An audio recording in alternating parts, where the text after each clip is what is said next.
EA Sports coverage of the National Football League brings us to historic Baltimore, Maryland, and M&T Bank Stadium. Today, we've got a matchup here in pivotal Week 7, as it'll be the Detroit Lions taking on the Baltimore Ravens.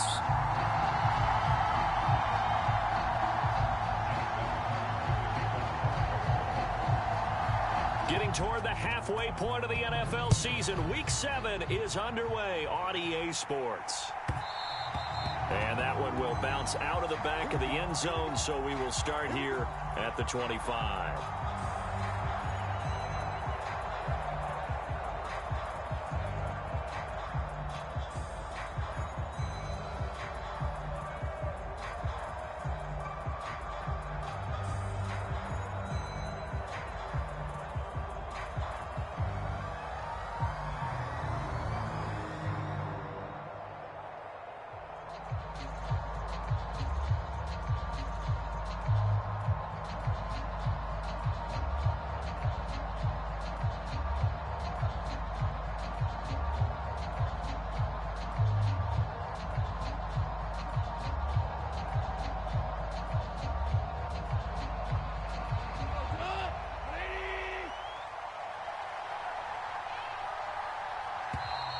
Play clock down to 0, and this is not the way to start a drive.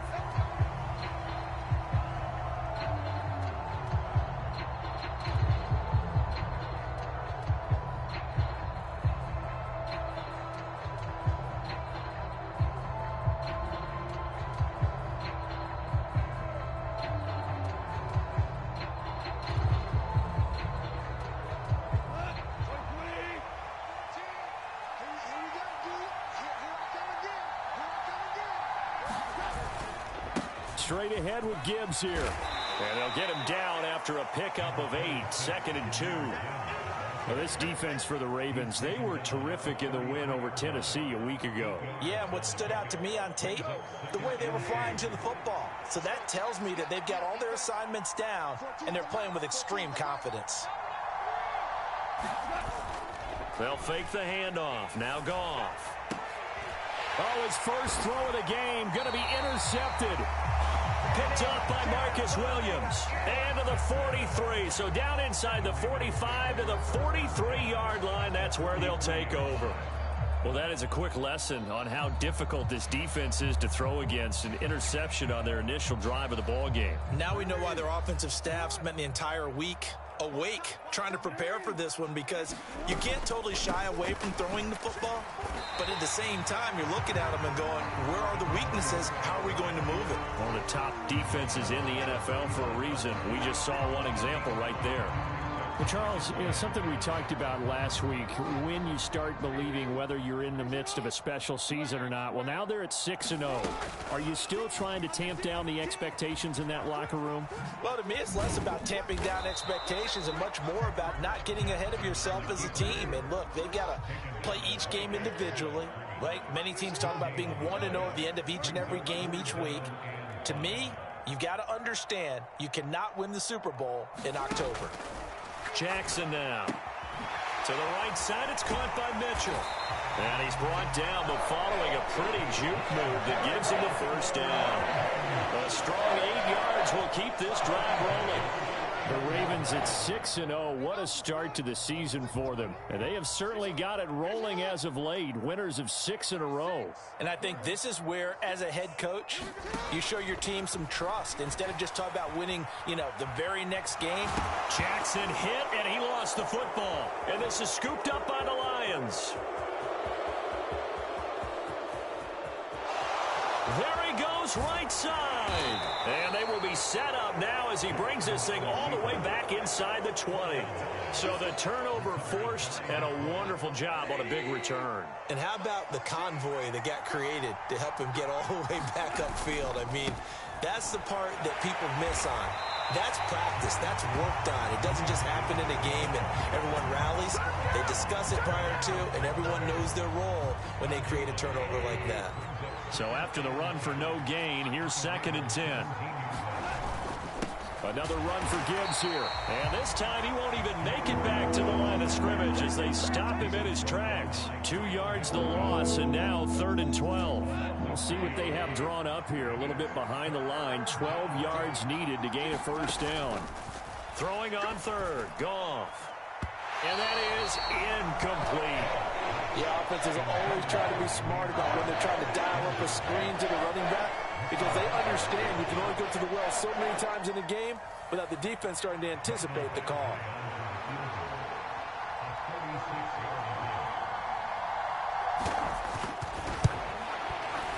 Badgley able to knock this one through, and the Lions are going to take a 3-0 lead.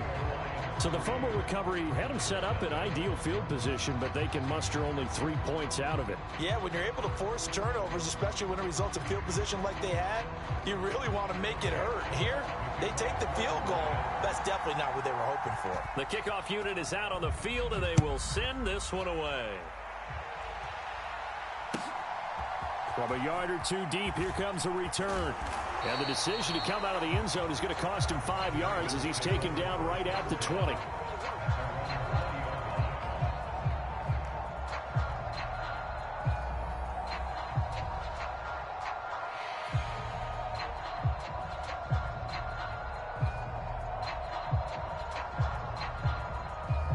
The Baltimore offense at the line, set to get going. They fumbled the last time they had the football. Fortunate that it only led to a field goal. 3-0 the score as they start 1st and 10. And he takes us beyond the 35 before going out of bounds. Able to make something out of nothing there. 17 yards and a first down. Give him a little extra credit there. His head was cool as the play broke down. Didn't force a throw, and in the end, got to show off his athleticism with a nice gain to bring up a new set of downs. One play has him to the 37 here for 1st and 10.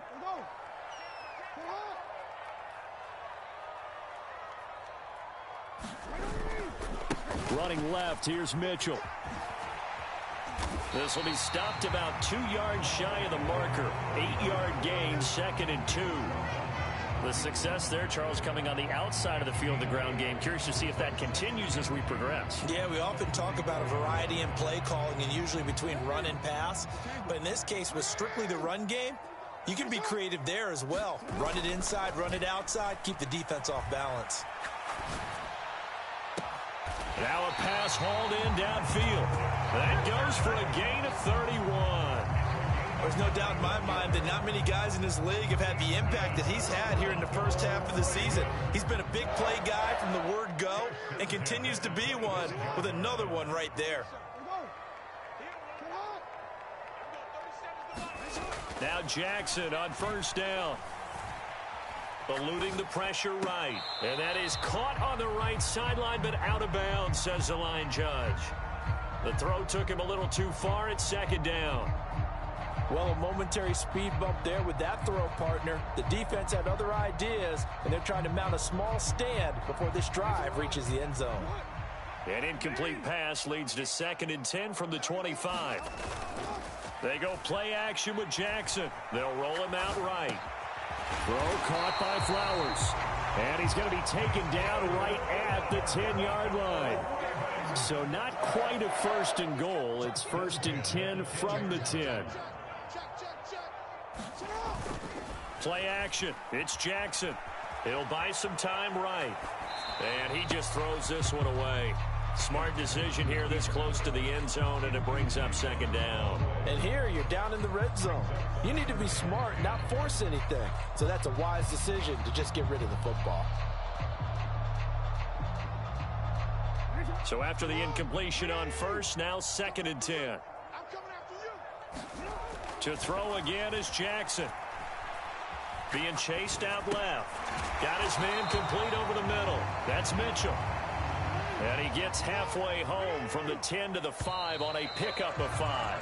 3-0 after 1 on EA Sports. Second quarter now from Baltimore. It's the Ravens in possession. And on 3rd and 5, this will be the 8th play of the drive. Now it's Jackson. Buying time to his left. A wild throw there, and it is intercepted. Picked off by Cameron Sutton. And the Lions are going to take over here on the INT at their own 5-yard line. The Lions offense ready to kick off their next drive. They got the ball now following a big play, keeping the other guys out of the end zone. Now they'll start deep in their own territory, 1st and 10. And they start things off with a carry by Gibbs here. And a decent move, but brought down quickly just outside of the 5-yard line. Just a yard on the first down carry, so it's 2nd and 9. That first down play, all you want to do is wedge out any type of space and try and create enough room. If you have to run the punter out there, he can successfully complete the punt. Yeah, didn't get a ton there, but at least some positive yardage. Goff. He's airing it out for Williams. And the defense loses him. It's complete. He's to the 15. Touchdown, Detroit. Jamison Williams with touchdown number 7 on the year. And the Lions are able to strike quickly to add on to their lead. So from back deep in their own territory all the way into the end zone, do you think they expected to score on that one? I'm not sure they expected to score, but they also showed that they're not averse to taking a little bit of a risk there, right? Taking a chance, because the normal call is take care of the football, run it, be safe. Instead, they put it in the air and took a gamble, and it paid off in a big way. That wasn't an analytics call. That wasn't a fantasy guy's call. That was like a video game call right there. It was a little bit of a video game call, but it worked.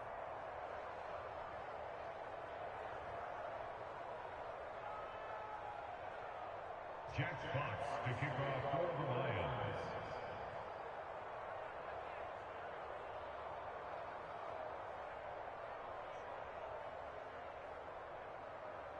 Here are the Lions now as they line up and kick this one away. And this will not be returnable. It's out of the back of the end zone for a touchback.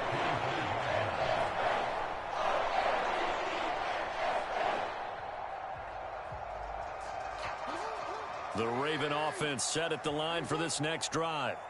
And job one here, Charles, just keep possession of the football. 2 drives, 2 turnovers to this point. You're exactly right, Doctor. Hippocratic oath. First, do no harm. And right now, they're harming themselves on offense. I like that. No one is mistaking me for a doctor, though. But thank you, Dr. Davis. And he is such a tough quarterback to defend, because you got to remember, arguably, he's more dangerous outside the pocket than he is in it. But how about the job they did defensively to stay with the receiver and knock the ball away? I think they had a sigh of relief there, because oftentimes when he gets outside the pocket, big plays result downfield. And he's just going to get rid of this thing. To no one here. He throws it away, and now it's 3rd. A couple of quick incompletions, and now they're just one more away from getting off the field. They've got options now. Could they dial up a blitz here, or just drop everyone into coverage to crowd the throwing lanes?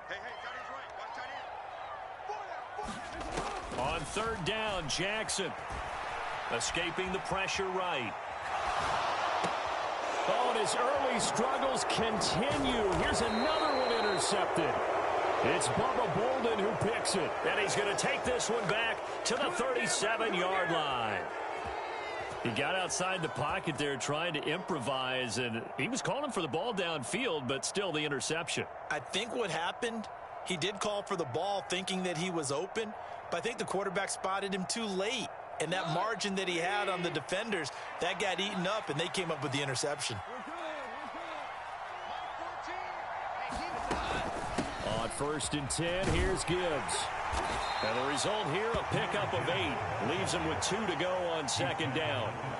Good yardage there on 1st down. Exactly what you want. Get yourself set up to keep making 1st downs, keep the clock running. And if they're smart, you're starting to milk the clock. No hurry before you run your 2nd down play. And he's able to get it down to the 25-yard line. 4 yards the pickup, 1st down. Not too many more ideal situations in 2nd and 2 in order to try and pick up a 1st down. They ran it and picked it up.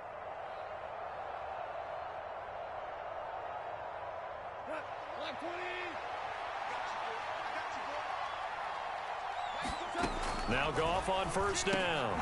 Going underneath. Gibbs has it. And down inside the 15, shy of the 10.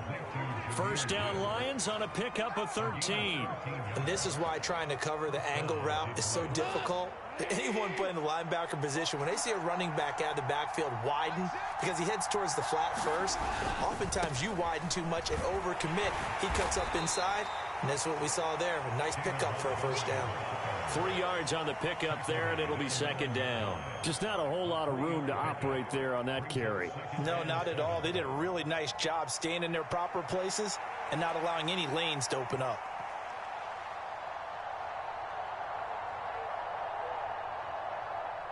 It's 2nd and 7 from the 9.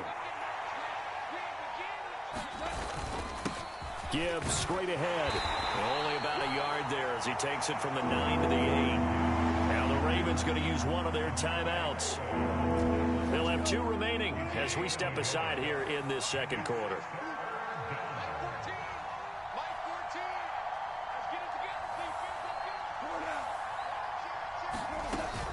On third down, here's Gibbs. No gain there on the play, and that's going to leave him with a 4th down. The Ravens going to use the second of their timeouts. So as they talk it over, we step aside. Badgley able to punch this one through, and that will extend their lead even further. Well, they already had the early lead, and they get the interception, Charles, and now they add 3 more with the field goal. Yeah, they're in control of how this game is playing out so far. You mentioned the early lead. Now they're expanding on it, getting plays on both sides of the ball. A winning recipe if they can keep this up.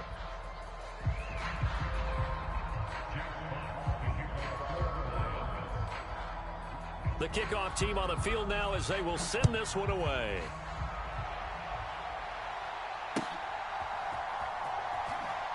And he is out of bounds here on the return.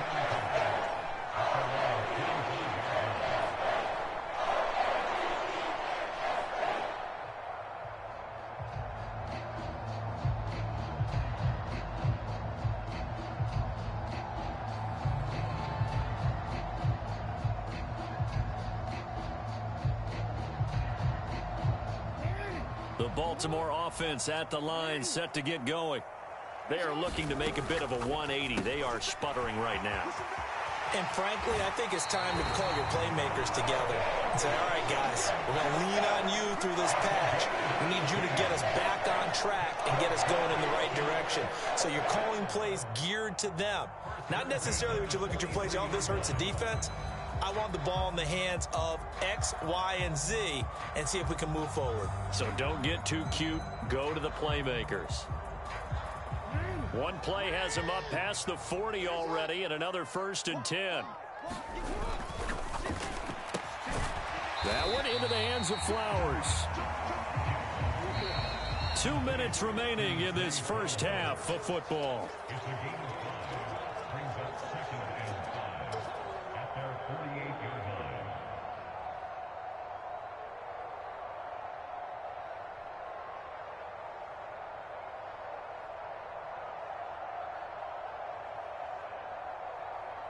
From the 48-yard line, here's 2nd down and 5.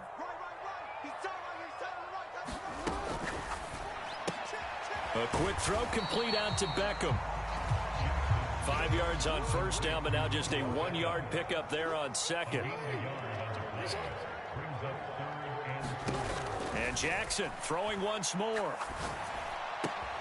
Able to find the open man. That's complete. And it's going to be another first down as they'll get him to the ground at the Lions' 40.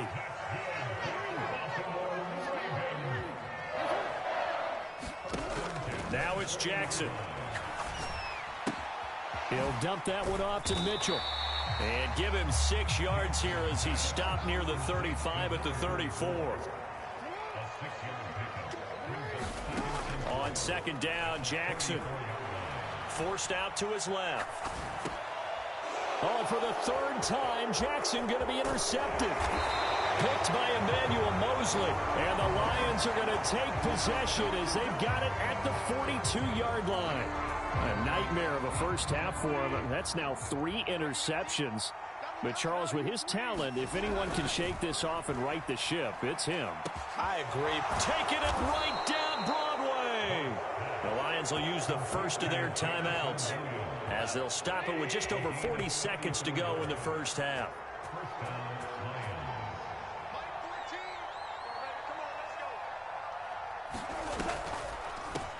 Out of the gun, they'll give to Gibbs. And he's going to be stacked up right at the line of scrimmage. Nothing there for him. Second down. They'll go again with Gibbs. And he'll get into the end zone. Touchdown, Detroit. Jahmyr Gibbs. As the first half is winding down. And the Lions will extend their lead here just before halftime. You get in a second and long situation down here in the red zone. I'd say most defensive coaches would think pass. Let's bring some pressure. So this is kind of a tendency breaker here to hit him with something on the ground. And he'll take it all the way into the end zone. Extra point by Badgley, up and good. And that pushes the lead up to an even 20.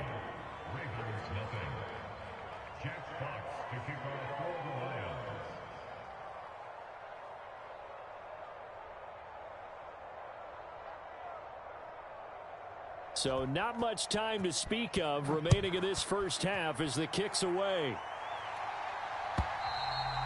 And that'll carry over the back line of the end zone for a touchback.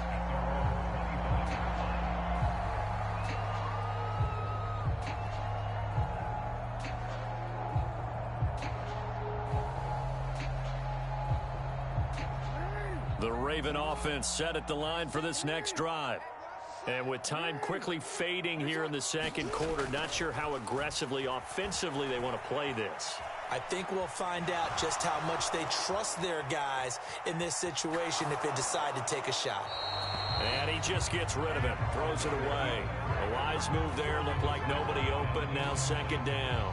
I tell you, Brandon, this defense is playing with some confidence. Haven't allowed a point yet. Flying to the football. I'm telling you, it's almost 11 to the ball on every snap. Another nice job there to force an incompletion. An incomplete pass leads to 2nd and 10 from the 25. Here's Jackson to throw. And this is going to be hauled in by the tight end Andrews. And with just 4 seconds left in this first half, a timeout call.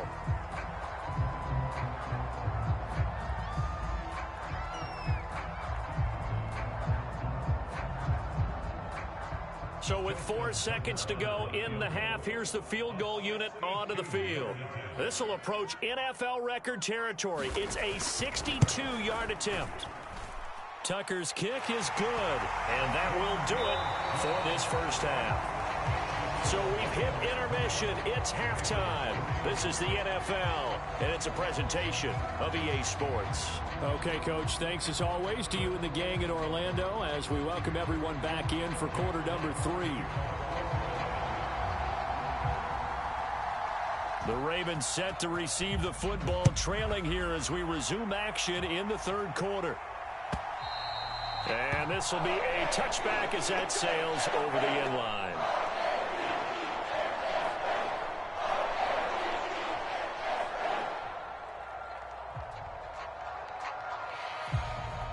The Baltimore offense at the line, set to get going. And you have to think, Charles, down 3 scores already. They need to play an almost perfect second half to have a solid chance. And that absolutely starts with finding some way to put together a touchdown drive here. They need to be smart, fast, efficient, get the ball to the end zone, and do it again multiple times in order to have a chance to win this game. I'm sure it was a tough halftime trying to figure out some strategy to get things going, trailing by a lot when they went into the locker room. He's just trying every avenue to spark his team here to begin the third quarter. Not a lot going on that play, though. Flushed out right. And this one is incomplete. Well, when the running game's not working, sometimes you just got to take a few more chances down the field. That's a good effort, but it winds up incomplete. This offense in desperate need of a conversion as they come up on third down. To throw is Jackson. They're looking deep here for Flowers. And that's caught inside the 35.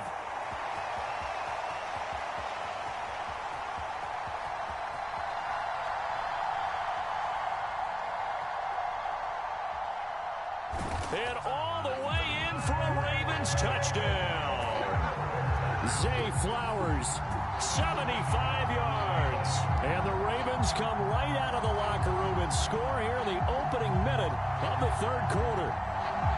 That's a score you felt they had to have here in the third quarter to get back in this game.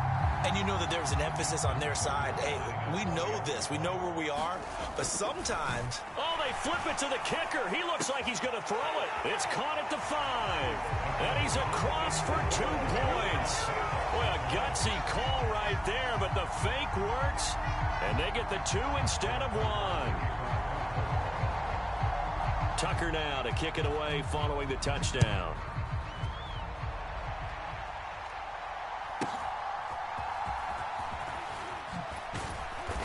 And he's up across the 25 and down at the 28.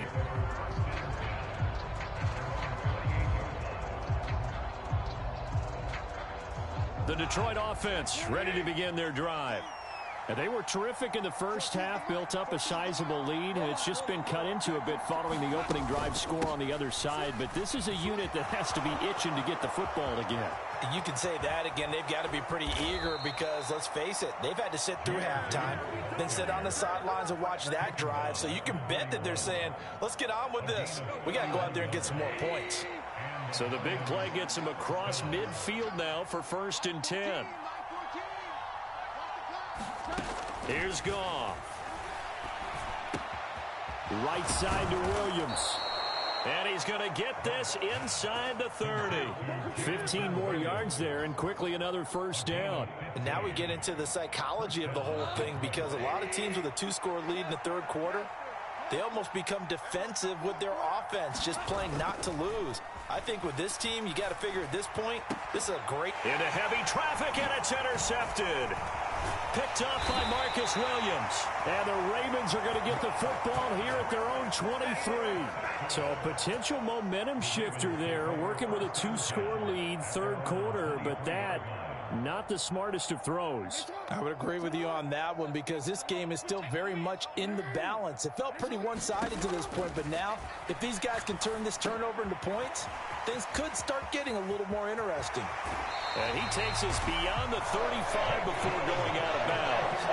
They may want to go back to that one. First play of the drive, good for 15 and a 1st down. Well, they certainly had their share of troubles running the football in this one, but this play is almost an extension of the running game right here. They set up the screen, let him work out in space on the perimeter, and he turns it into a big pickup. From all the way up at the 38 now after a good start to the drive. On the option right is Jackson. And he'll lose yardage. Brought down at the 32. Now after the loss, he'll have to navigate a 2nd and 17. Here's Jackson. Over the middle, complete. That's Mitchell. And he's able to take this one up to the 35-yard line. This offense in desperate need of a conversion as they come up on 3rd down. Throwing is Jackson. That's caught. It's Flowers. And he will have a Ravens 1st down as they're able to get the 3rd down conversion. And he's top 5 in the league in terms of receiving yardage because of plays like that. What have you seen from him on film that you like so much? Well, I'll strip away everything else and get to what we call the moment of truth. When the ball's arriving and there's a defender there, he just comes down with the ball. He competes and takes it away. Great hands, great ability to finish the catch. Well, defensively, they haven't let him just sit in the pocket and get comfortable, and that's opposite a lot of game plans in today's NFL. Ordinarily, you're trying to keep the quarterback hemmed in. In this case, they've brought the heat, and if he flushes out, they're fine with that, and they force another incompletion. Jackson will throw again. It's incomplete. Took a shot, couldn't connect. It's always tough trying to keep your guy upright when he's trying to throw the football. When you're dealing with those big, bad guys on the defensive front, it's even tougher. And this time, those guys on the opposite side won the battle, getting to the quarterback and knocking him into an incompletion. Now play number 7 of the drive as they're looking at a 3rd and 10. Jackson. Flush to his right. Oh, the ball comes out on the hit, but they'll say it's incomplete. So it doesn't look like they're going to be able to build off the turnover. Well, the defense certainly did its part. It got them the football. But you're exactly right. It looks like they're going to have to punt this one away. And it's not a turnover, but doesn't it feel like one after grabbing the momentum with the defensive play? Yeah, and they had all that momentum after getting the football, and now zapped right back in the other direction. The Ravens send their punter out now. And surprisingly, this is the first punt of the game for either team. And out of bounds, sailed over, looked like right near the pylon. This one's going to be perfect. Directional kicking at its finest, right down at the 1-yard line. Brandon, you're never quite sure what the side judge or the field judge is going to rule there. That was awfully close, but in the end, he says it passed over the 1-yard line, and that's where they're going to mark it out. I mean, you can see it right there, right? See him walking up the sideline? Told him to stop right there at the 1.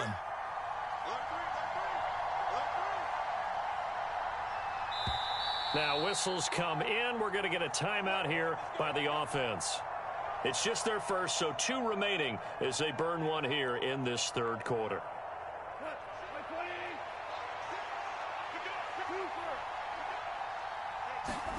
They go back to the air here after the INT on the last drive. And he'll be taken down, but they've got this one up to the 35-yard line. It's a gain of 34. Well, Charles, looked like that had to be a mix-up there defensively. You always question that type of confusion. They actually lost him in the middle of the field, gave him all sorts of room to run, and he took big-time advantage of it. That's an error you just can't make on the defensive side of the ball.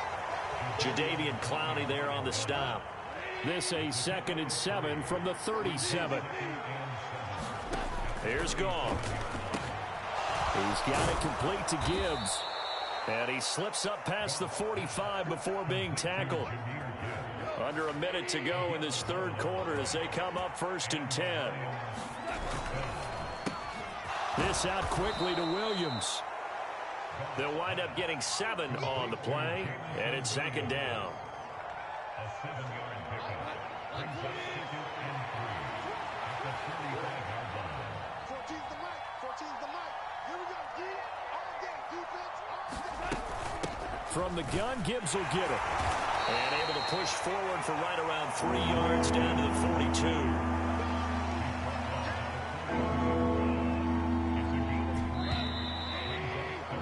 And they're not going to get to the line to run another play. So we will switch ends as the third quarter has come to a close.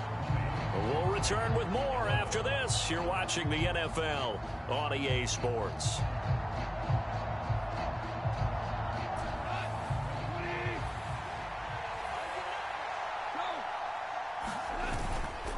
Gibbs will try and pick it up. And he's got the first before he's brought down at the 39-yard line. It's a gain of 4 there, and it gives him a new set of downs. I think we're seeing the effect that runs like that are starting to have on this game. They're a little bit slower, that front 7, reacting to the football, almost like body blows in boxing, slowing them down, and they're really starting to take over in this game.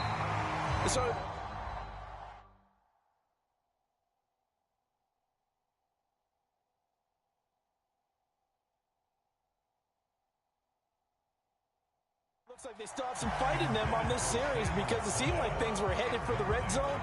But if this defense gets 2 more stops, they can keep them out of that area. So line of scrimmage still the 39 on 2nd and 10. Hand off now to Gibbs. Touchdown, Detroit! Jahmyr Gibbs with his 6th rushing touchdown on the year. And the Lions are about to make it 4 straight as they add to this fourth quarter advantage. A 15-point game now. You make the extra point, and that means on the other side you need 2 touchdowns and 2 two-point conversions. That's a pretty tall order here in the fourth quarter. Agreed, because they really needed to come up with a stop there, and even if it was just to hold them to a field goal. Now they need to pull off a lucky horseshoe because they've got to get an onside kick. And we've seen nowadays those are incredibly difficult to come by. And not to mention they've got to get the touchdown and a 2-point conversion first. Set now to kick this one away, and off it goes.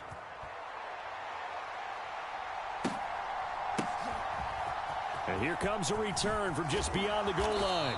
And in hindsight, probably should have taken a knee as he only gets this out to the 16-yard line.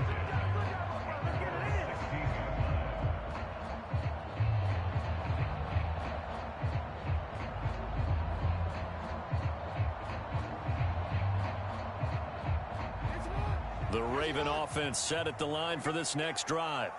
The last series for them, a little disappointing, forced to punt. And now they'll try to do better here and come away with some points as they begin this drive. 1st and 10. And that is incomplete.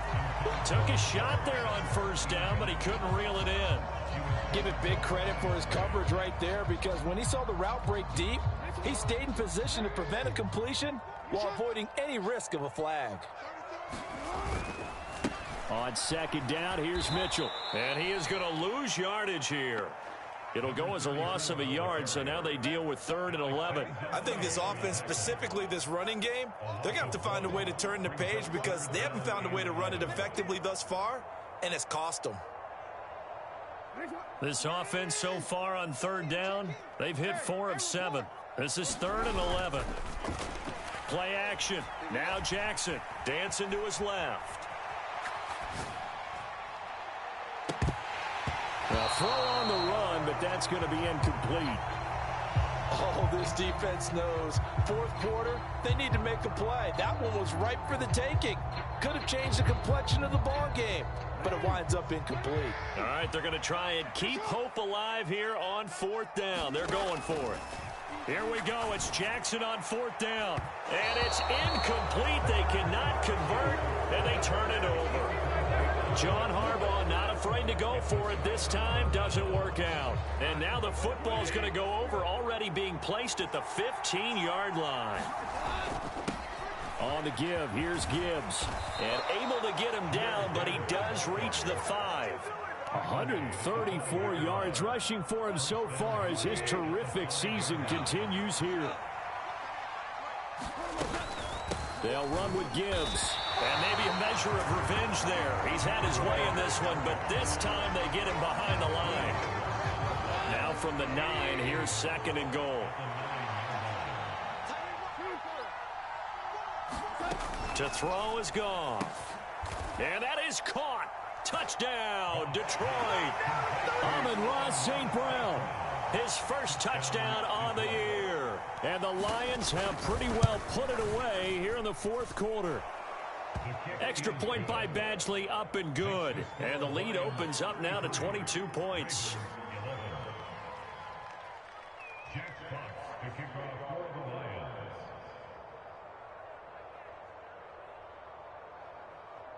Out is the kickoff unit as they run up and send this one away. From a couple yards deep, he'll bring it out of the end zone. And ultimately, he stopped right where he would have been if he had simply gone down to a knee at the 25.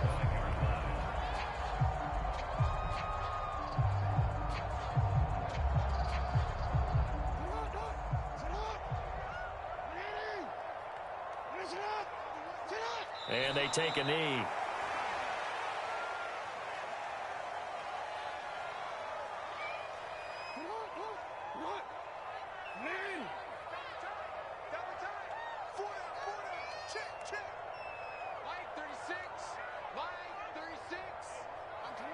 And they will take a knee here.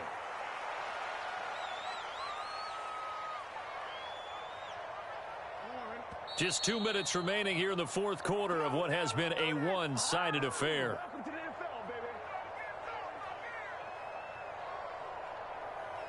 So time to start going in the other direction as they come up now 3rd and long.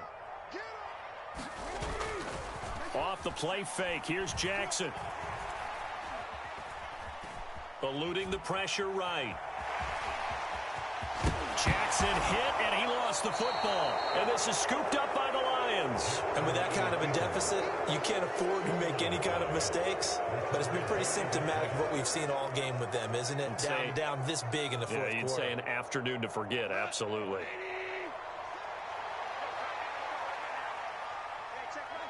And they'll indeed take a knee.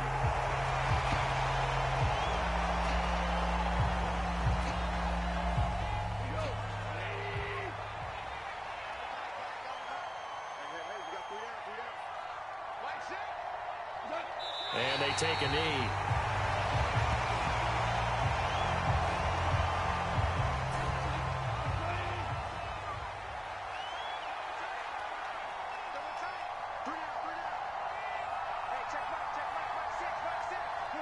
And they will take a knee here.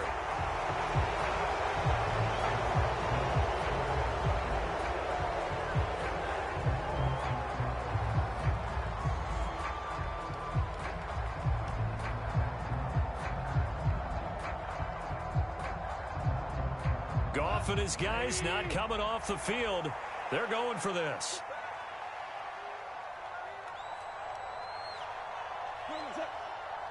Flag comes in. This might be a free play. But it's not going to work. He'll go down, and they got him. Wait a second. That's got to be a mistake. They declined it. That doesn't make any sense, right? I mean, it doesn't at all, because you want that penalty. All right, they just picked up a first down, right? You want the penalty. I am so confused right now. Steps away to his left.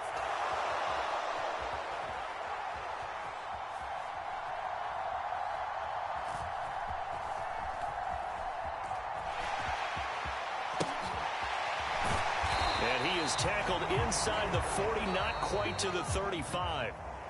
So this one's over. It's a win for the Detroit Lions. And this coaching staff, CD, I think you'd agree, pleased with this overall effort. Oh, I think they're more than pleased, right? They've got to look at each other like, wow, we just pulled this one off in a big way. Great job of motivating. Even better job of game planning. They were facing a top 10 defense, so they had to make sure that everything was buttoned down, and they had it ready to go, and their guys executed. Yeah, they were concerned not only about moving the ball through the air, but also on the ground. But both really started to come in sync. So for Detroit, they move back over 500 now at 4-3. And they will head back home next week. Meanwhile, for Baltimore, they fall for the first time this season after 6 wins to start the campaign. And they'll try to rebound next week as they head to Glendale to take on the Cardinals. Thanks for tuning in, everybody. Alongside Charles Davis, we thank our entire crew. I'm Brandon Gaudin. This is the NFL on EA Sports.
these folks in the Circle City, they love their Colts, and they have packed the house tonight as we welcome you to Lucas Oil Stadium in downtown Indianapolis.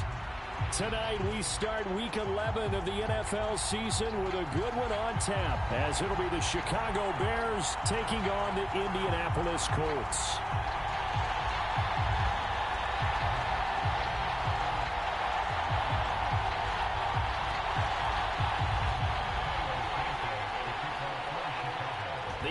Season has hit high gear, and off we go in Week 11 on EA Sports. And no return here to start. It's a fair catch, and they will set up shop at the 25.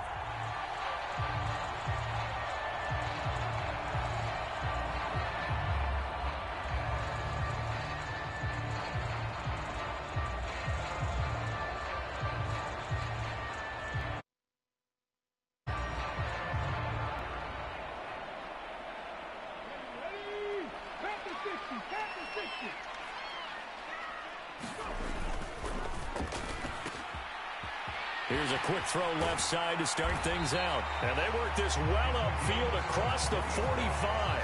23 yards on the play. That's probably as simple of a throw as he'll have all game. And good for everyone. Good for his completion percentage. Good for the receptions for the receivers. But you know how they work on that. They have footballs with no laces. So that as soon as you get the snap, you're just throwing the football, all right? You're not trying to find the laces and grip it a certain way. That takes time. Just get the ball and throw it. So that's how they practice it all the time now, too. First carry for the Iowa State man, Breece Hall. And he's got it across midfield and into Bear territory. A solid run on first down. Gain of 7 leaves him with a 2nd and 3. The Colts at 8-1 on the year. They come in here hot. I mean, over the last 9, Charles, they are 8-1. And that record, the way that they're playing, they've proven to me, and I think anyone else in the league, that they're able to go toe-to-toe with anyone, and they look forward to the challenge. Hall again on 2nd down. And he'll get it inside the 40 to the 39. 6 yards the pickup, and that's a first down. A couple of nice carries back-to-back here, establishing the ground game a bit. Yeah, these aren't bare-bones runs now. I mean, they're getting substantial yardage, the kind of yards you're looking for, right? Let's go ahead and use a cliche. Stay ahead of the change, right? 5 or more yards each time, that's what you're looking for in setting a tone and getting your offensive line going. Good sign on the opening drive. From the 32-yard line now, here's 2nd and 3.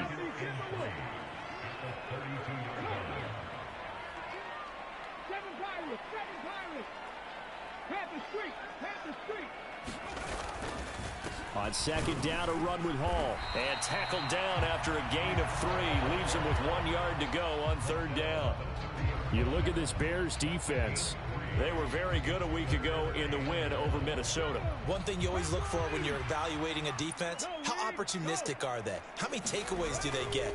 How about last week's game? The number was 6. Phenomenal performance. And he is going to have a Colts first down as they're able to convert by plenty there on 3rd and 1. Had a chance to maybe limit them to 3 if they couldn't get...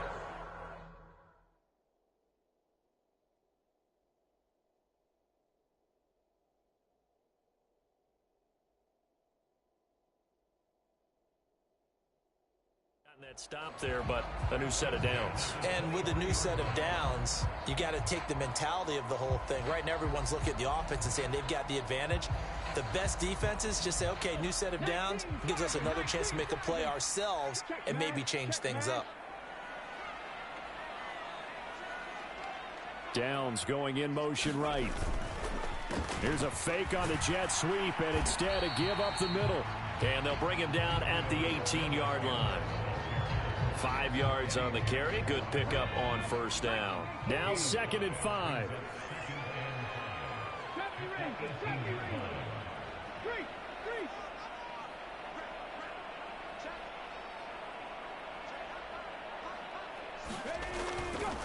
Hall on a give up the middle. And brought down, but not before they get it inside the 10 to the 7. It's a good gain of 11, sets him up 1st and goal.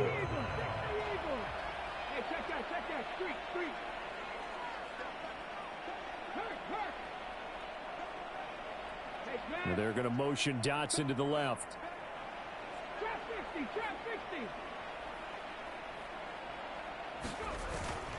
They'll run with Hall. And that'll move him a little closer as he takes it from the 7 down to the 4-yard line. Here's where we need to see some tenacity from this defense because they've been pushed right down the field on this opening drive. They've got to find some way to push back, and that's a good first step. Hall. Oh, he's going absolutely nowhere as he is hit behind the line. It'll be a loss of a full 3 yards there, and it also brings up 3rd down. This defense is a difficult one to prepare for, one of the best in the league. They'll come at you from all angles, and they did a nice job there stopping him for a loss. A big play forthcoming. Here's 3rd and goal.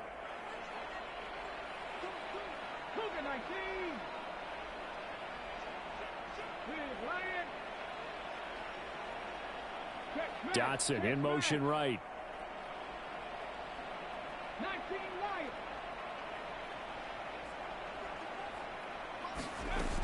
They'll try to run it here with Hall.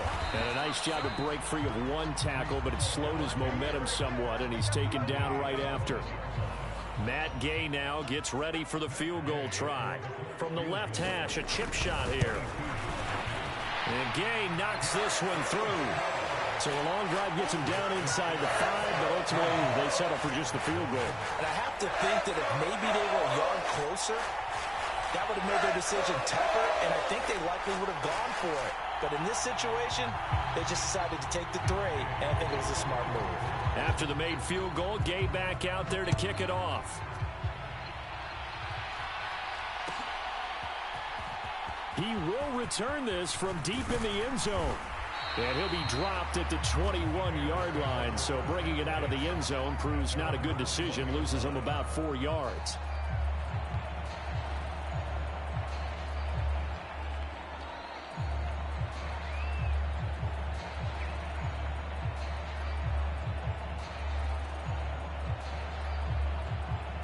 Fields and the Bears now with a 1st and 10 at their own 21. They'll run with a former member of the Crimson Tide, Damian Harris. And they'll get to him quickly here as he'll get a yard, just a yard to the 22.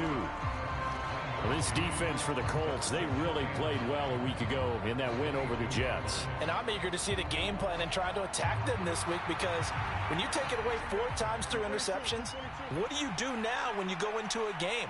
Do you decide you can't throw the ball? Do you try and run it more? Or do you tell your quarterback, make sure you see your guys open? Now the pressure comes and he goes down. Just inside the 10, back at the 9. Adafe Owe in there to get him, and on the season now that is 9 sacks for him. Well, last game he had 2 sacks, got another one here, picked up right where he left off. Brandon, he spent the entire offseason working on new moves, new techniques, trying to add to his arsenal of pass rush moves. Certainly paying dividends in what we've seen so far. And that is knocked away in the middle of the field and incomplete. That was their first 3rd down try of the game, and clearly something was off in the execution of that play. Good news, they've got a whole game left to clean that up and start clicking on those key 3rd down throws. Let's take it inside his own 40. It takes a touchdown-saving tackle to bring him down as he goes 32 yards on the return. And the Colts are set up well as they take over 1st and 10 on the short side of the field.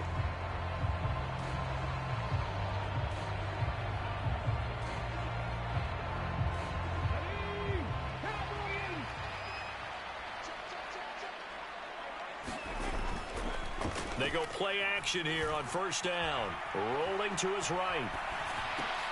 Got his man complete over the middle. That's Hall. And inside the 20 before he's brought down. Give the Colts 13 yards and a 1st down. Well, he was a busy man out of the backfield a week ago. They got him the ball early and often. I have no doubt in my mind that he'll be a big part of the game plan here as well.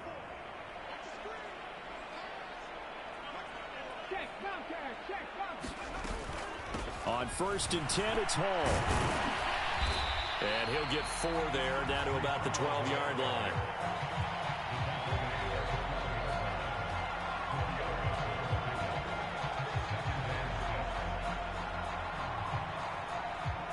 Three 3-0 after 1 on EA Sports. Second quarter now from Indianapolis with the homestanding Colts in possession as they are looking at a 2nd down and 6 coming up.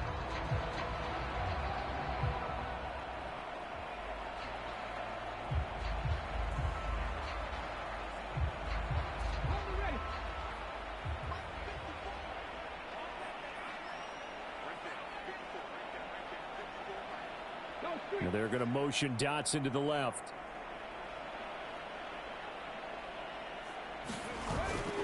Ball again on 2nd down. And he'll fight his way down right around the 12. Call it a gain of a yard, and it's going to bring up 3rd and 5. But not much on that run, Charles.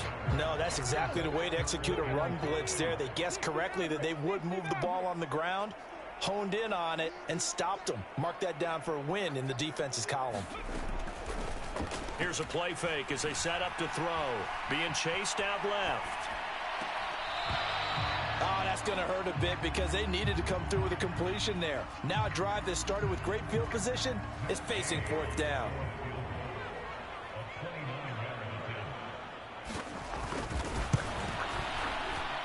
Day's kick is good, and they're able to double their lead in this first half. It's 6-0.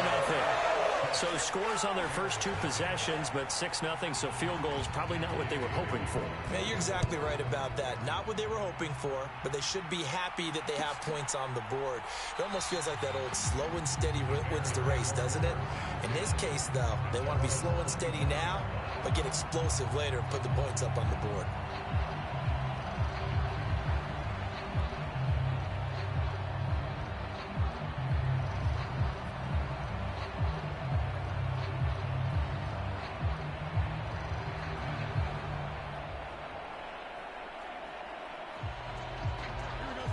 At the line, prepping for their next drive, the Bears offense.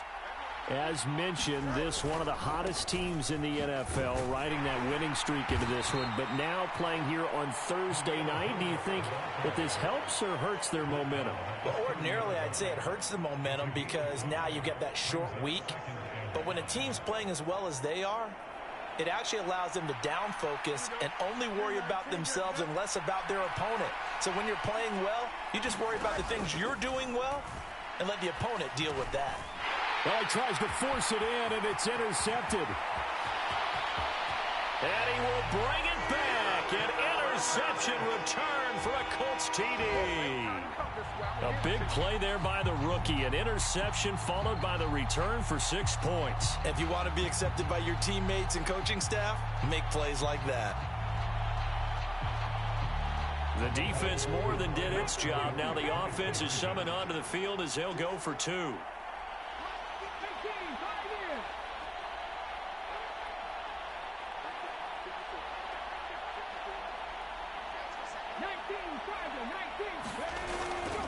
They're going to keep it on the ground. And he is into the end zone to bump the lead up 2 more. That right there makes up for that missed extra point they had after the first score. Yeah, they went ahead and got back to level by going for 2 and having the normal amount of points. So that works out pretty well for them. And if you're the kicker, don't worry about it too much. Now they've got back to where they want to be, they'll try it out there for the next one.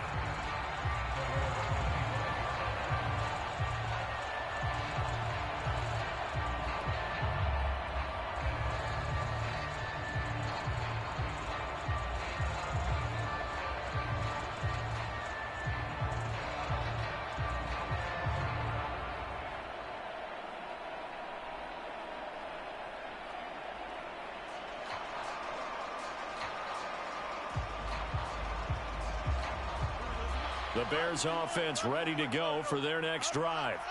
And they come into this one riding that nice long win streak. And remember, next weekend is an open week for them. So if they can get the win here, a lot of momentum into that time off. It certainly is. And if you're wondering if anybody's saying, boy, this is coming at a bad time, we want to keep playing, the answer can be yes. Because when teams are on a hot streak, they want to keep going. But what the veterans are telling the young guys in the locker room, an open week is always good, guys. Take it, and let's go with it.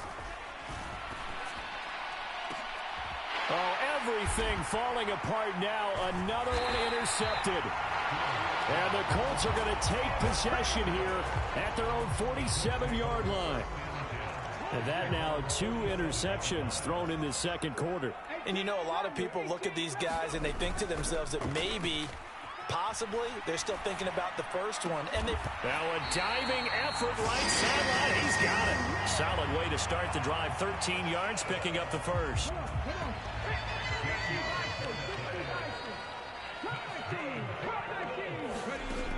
They'll look to throw now on first down. Over the middle, complete. That's Hall. And they'll get him down after a pickup of 8. 2nd and 2. The ball on the 32. It's 2nd and 2.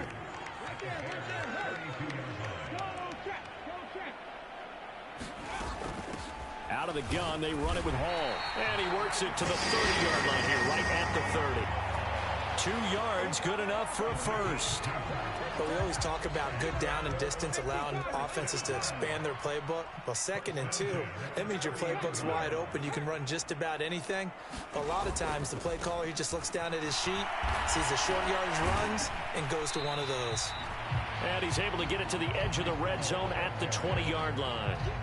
55 yards rushing for him now in the ball game. So not quite a first down just yet as they come up on 2nd and less than a yard. Back to throw.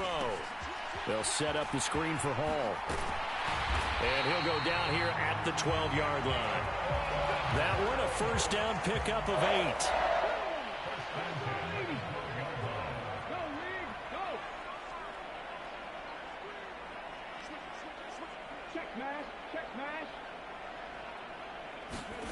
Well, they'll run it here on the jet sweep. Oh, and this one may need to go back to the drawing board. He's going to be swallowed up right away. A gain of 3, 2nd down.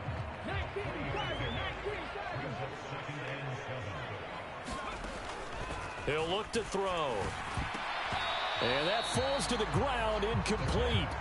A nice job of bodying him up defensively. And now it brings up 3rd down. Down near the goal line, things really get physical. You're always anticipating a running play, but when they do throw it, things happen quickly. A little bit of a bang-bang play there that falls incomplete. The offense on 3rd down tonight, just 1 for 3 thus far. This is 3rd and 7. They'll look to throw. Buying time to his left. Oh, this will be incomplete.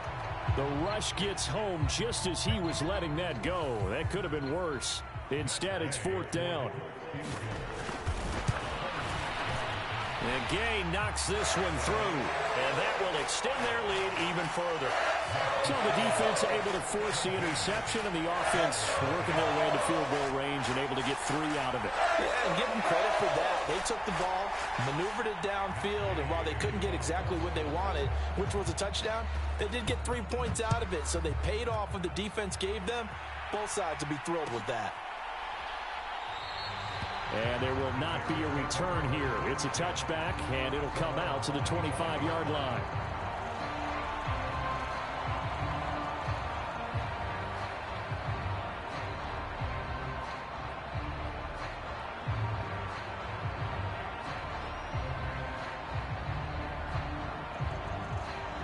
At the line, prepping for their next drive, the Bears offense. They have the game here followed by the open date on their calendar next weekend. And, Charles, this is a crew that you have to think really is relishing the opportunity to be on the couch for a few days.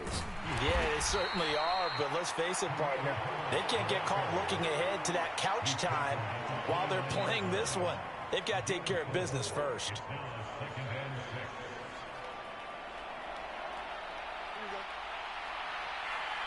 And we've hit the 2-minute mark in this first half of action. Coming up at the half, a reminder, we go back to Orlando to check in with Jonathan Coachman. He'll have a look back at our first half as well as a look ahead to what's coming up later this weekend. 2nd and 6, just inside the 30.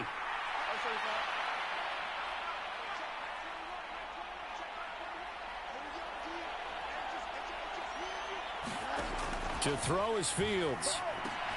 There's a short throw. It's caught by Kmet. And not much happening there. He's taken down, but a late penalty flag in the backfield. Now, this looks like a roughing call.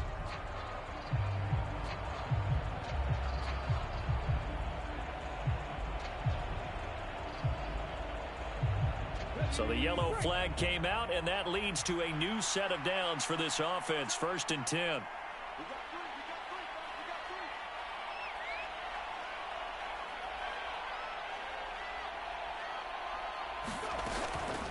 Hand off right side for Herbert. Powers past him at midfield. And he's going to take this one across midfield and into Colts territory. Just what you want on a 1st down run. Call it 8 yards, and it's 2nd and 2. You know what really fires up offensive linemen? When the guy that is carrying the ball behind them can create his own space and break a tackle along the way.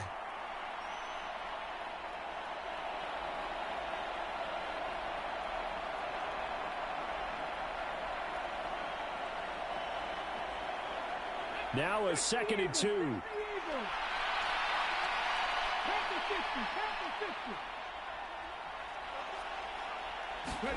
And here comes throw number 1 for the backup QB. And he'll get this complete downfield to Komet. And he is out of bounds, but not before he's inside the 30. 19 yards to pick up there. Move the chains.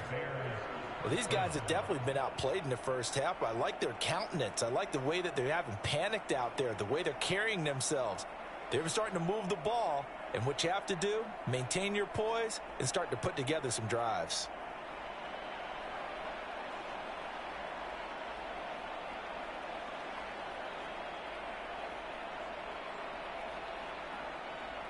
First and 10 here, and you know, if they could just get 3 out of this, there's something about narrowing it to a 2-score game at half that makes it feel like much less of an obstacle. Sliding out of the pocket, and he slides and covers up at the end as he's going to be able to pick up decent yardage. The improv on the scramble there gets him 6, and it'll be 2nd down. Certainly not the way they drew it up in the playbook, but that's why they love this guy back there. He sees things breaking down, and he's more than capable of finding an escape route and still getting a decent gain.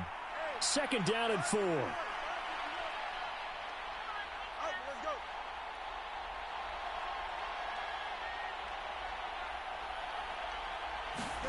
Out of the gun, Fields. He finds Pickens over the middle. Now the Bears going to call the first of their timeouts as they'll stop the clock with 24 seconds to go in this 1st half. Now that's the kind of big play you'd like to see. This 1st half, it hasn't gone their way, and they could use a shot in the arm, something to perk them up a bit. And they get one here in the passing game. On 1st down, it's Fields. Forced out to his left. Gets past. The ball comes out. And will they call it a touchback? No, it's out at the 1-yard line. They were inches there from blowing a golden scoring opportunity. Thankfully for the offense, a fortuitous bounce there on the fumble goes out of bounds because they're down here in the red zone. You don't want to lose one there. You don't want to lose one, and the best part, because it went out of bounds, they retain possession, still have an opportunity to put points on the board. The fumble on 1st down. Now here's 2nd down. Herbert powering up the middle, and he's able to get it down to the 2-yard line. Now the Bears going to use the 2nd of their timeouts as they'll stop the clock with 12 seconds to go in this 1st half. Sometimes I get almost mesmerized watching these runners who have great vision. You know, those eyes that carry their feet to open spaces, make people miss. I just love watching those guys go to work.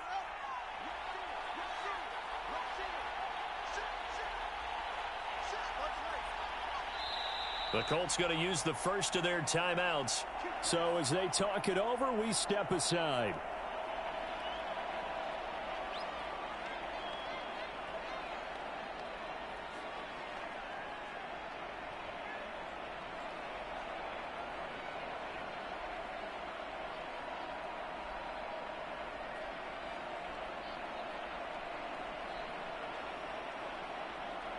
This is 1st and goal and a golden chance to get a score back here before halftime.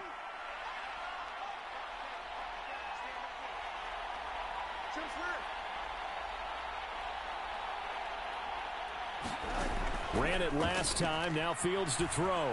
Escaping the pressure right. And that is caught. Touchdown, Bears. Khalil Herbert in the final seconds of the first half. And the Bears are on the board here in the final seconds of the first half. Santos with the extra point, and that'll cut the lead to 17-7.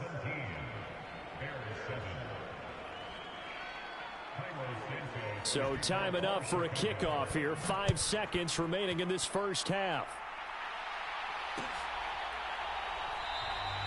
And not wanting to risk anything here late in the half, he'll just take a knee, and they'll bring the football out to the 25.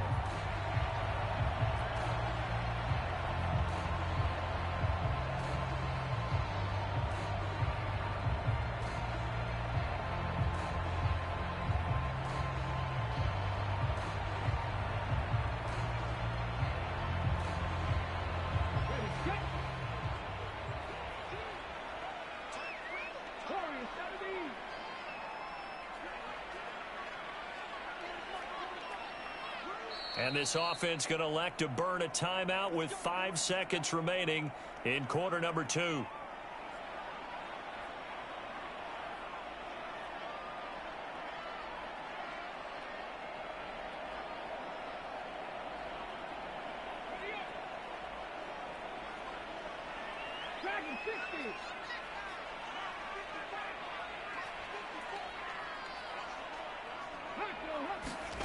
They'll throw now on the final play.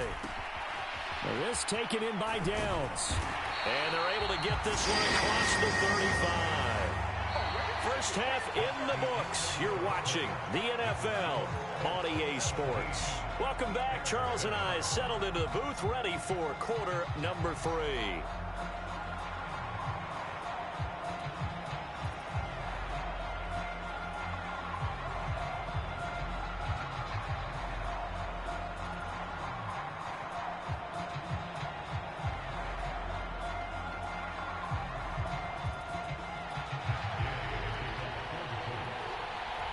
A 10-point game, 17-7 the score as we get back to it on EA Sports. And he will not bring it out. It's a touchback.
The Bears offense ready to go for their next drive. Charles, it'll be interesting to see what adjustments this offense made in the locker room. Haven't really been able to get anything going offensively, virtually nothing in the ground attack either. So certainly something has to change here in quarter 3. And I'm pretty sure their friends from the defensive side of the ball told them exactly that, because those guys, the stop troops, they've been playing pretty well. They've kept them around in this game. Now they've got some time. The running game struggled in the first half. Opposition knows how to focus on defending the pass here. They've got to re-energize that ground game and maybe open things up for a comeback here in this half.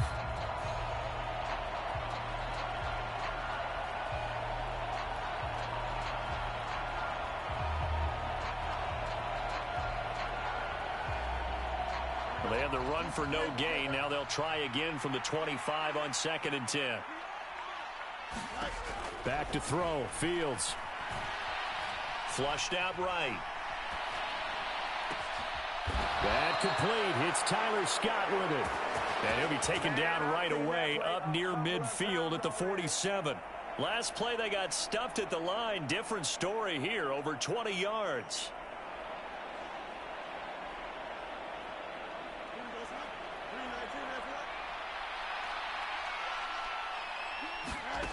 On 1st and 10, here's Fields.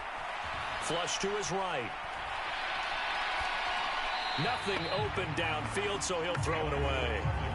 Well, they certainly aren't letting up today, partner, because they've forced big turnovers already, and it's been incredibly tough for them to get yards against, let alone put points up on the board.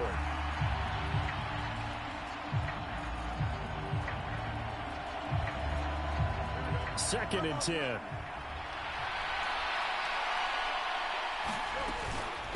Harris running straight ahead. And a good push there defensively as they stop him at the 48. Gain of just 1. This offense in desperate need of a conversion as they come up on 3rd down. Oh, he had him. He was open, but he couldn't get it to him. It's incomplete. Well, if they have any designs on getting back into this football game in the second half, they're going to need to be much sharper offensively than they were on this opening possession. Not much happening here, and it'll lead to a 4th down. And this one's out of bounds. Should be inside the 10, I think it is, at the 6-yard line. So well done there. And these punters, they get more specialized and better each and every year, don't they? They sure do. And now it's really not the American punters. It's the Australian punters with their kicking academies and that flat drop and just kind of kicking the nose of the football. They're able to almost stop it where they want to, like a good golfer can check one up. The Indy offense at the line and set to go.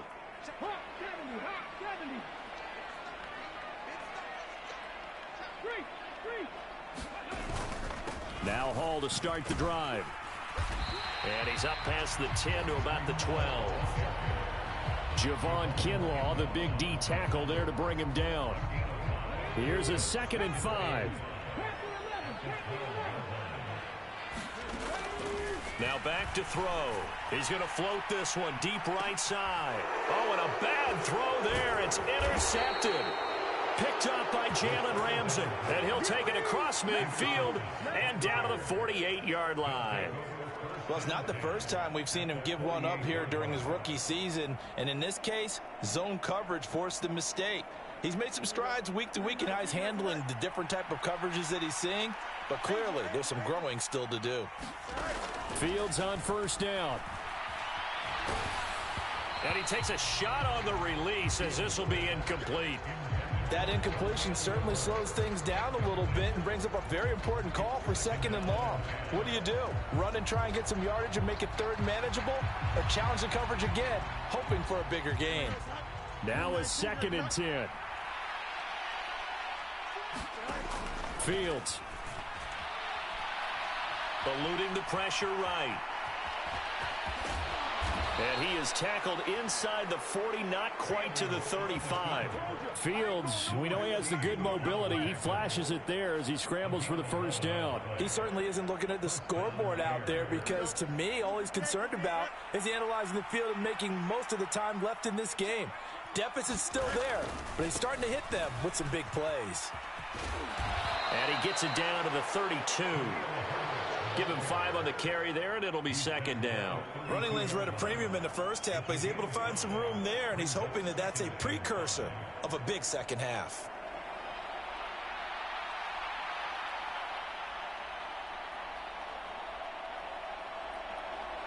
Second and 5.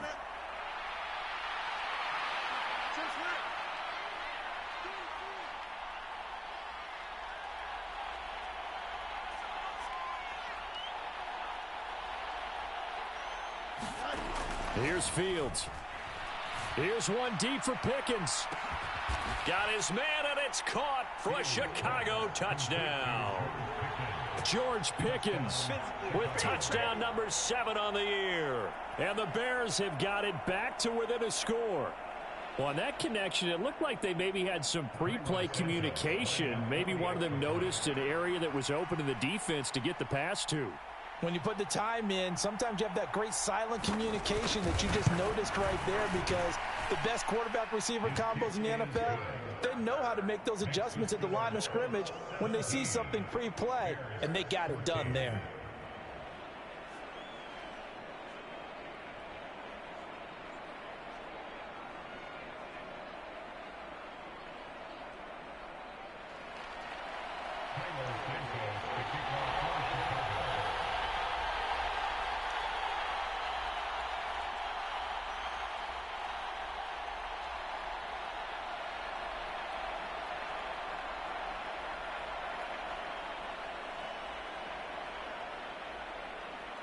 Now, after the touchdown, here's Santos to kick this one away.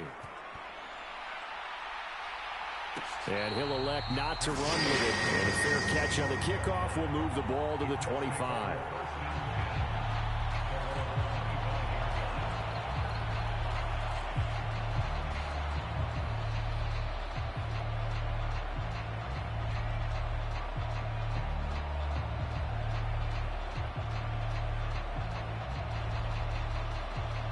The Colts come to the line ready to start their next drive. Their lead down to a field goal now as they start with a 1st and 10. Trying to shake off the interception from the last drive. He'll look to throw. Looking for Dotson, and he's got him. And he'll go out near midfield at the 49. Call that a very strong gain of 24. As they began this drive, I was wondering how they were going to attack since they're playing with the lead. Would they continue to try and push the ball downfield? Well, after one play, it appears that the answer is yes. Handoff, running left. Here's Hall. And he's got it across midfield and into Bear territory. Eddie Jackson with a tackle. From the 46, here's a 2nd and 5. Looking to throw. That's going to be taken in by Downs. And he's going to have another 1st down as the tackle's made here at the Bears' 31-yard line. Another good reception there. The Colts on the march. Line of scrimmage, the 31 now on 1st and 10.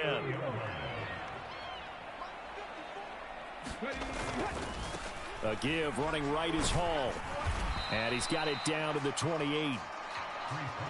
You know that old expression, it's not my night?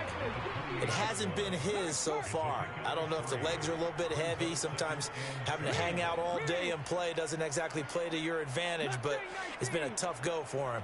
Every time he looks up, somebody's there defensively. That was the same case on that play. Hall again on 2nd down. And he'll take this down just shy of the 25-yard line. In order to play really good run defense when you're playing a 3-4, those 3 guys up front, the nose tackle and the guys they call the defensive ends, they're usually big people because they're going to have to eat up a lot of blockers because it's usually 5-on-3. And when they do their job well, guys who play on the inside, those inside linebackers, they're able to just roam and hit. Oh, the turnover fest continues. Here's another interception. Picked up by Deion Jones, the linebacker. And the Bears are going to take over at their own 28-yard line. That pick hurts a little extra because it was 3rd down. You were already in field goal range. You know what he's going to hear all night, all next week? Situational football. Understand what's going on because you expressed it perfectly. 3 points were in their hip pocket. They had those. Now, those went by the wayside. You cannot make those kind of mistakes. It's what you call a rookie mistake. He continues to struggle to find a crease to break off a big one and might need to just put that aside and just try and ram his way forward and get what he can. Fields now to throw. Escaping the pressure right. That is caught by Herbert. And he's able to take this one up to the 35-yard line. That might feel like a little bit of a lost opportunity there for the offense because the defense brought pressure that time. And sometimes against that, you can get out to your running back, and it can turn into a big gain downfield. But what a nice job they did getting to him quickly and holding him to a short gain. Here's 3rd and 3.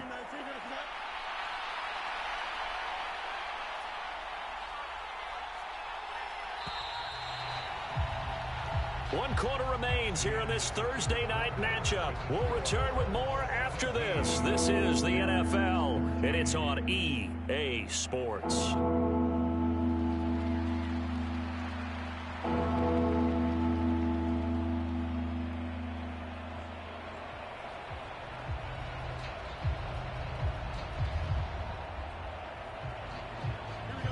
Third down, the Colts beefing up the secondary. 6 defensive backs in the game.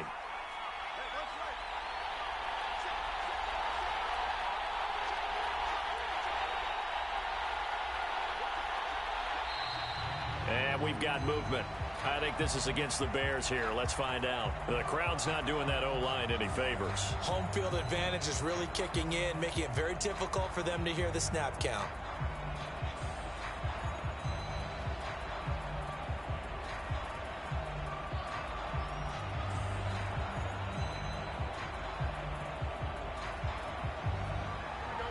After the false start, they need 8 yards here on third down.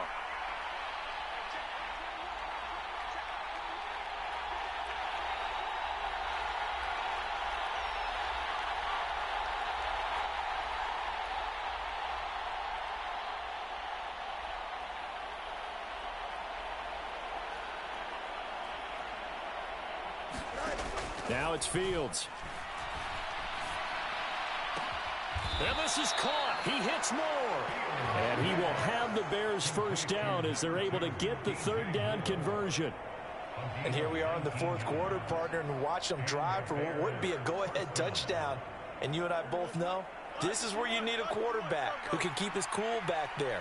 Not just for himself, but to keep the rest of the team relaxed too. On 1st and 10, it's Herbert. He'll get a nice chunk there on the first down run, and it's 2nd and 4. This drive is turning into an extended one, and the guy carrying the ball, he's becoming more like a body blows guy. Every carry is putting some damage on the defense. So after a while, I'm not too sure how many guys are going to want to run up and tackle him. On 2nd down, here's Fields. Flushed out right. Now he'll let this one go deep right sideline. That is incomplete. I know he was trying to get the completion downfield, but the way this game has gone, with a few of the runs he's made along the way, he should have kept the ball and taken it with his feet downfield. That's the big play that shreds a defense. Instead, he thought to himself, I'm a quarterback. I've got to throw it. He bailed out the defense with that incompletion. On 3rd down, Herbert. And a good job of finding the open space to run as he's down close to the 30 here. 48 yards rushing for him now on what was his 10th carry of the ball game. Brandon, unfortunately, I've been here before. They've had 2 opportunities to stop them, so this is demoralizing. They haven't gotten it done. Now you're calling all your blitzes, all your attack defenses, but you're not worried about playing your normal position. You're going to take chances now. Well, you said it. 2 third-down opportunities to get off the field. Couldn't do it, and the clock continues to roll. This will be stopped about 2 yards shy of the marker. 8-yard gain, 2nd and 2. And after that type of a run, there's some talking going on down on the field, but it's not trash talking. The guy who just carried the ball, he's going back and telling his offensive line, great job, keep it up, and we'll break that one soon. Now a 2nd down throw for the end zone, but it's incomplete. That was for the lead right there. They know they're in a position where fortune favors the brave. So they took their shot, but couldn't connect.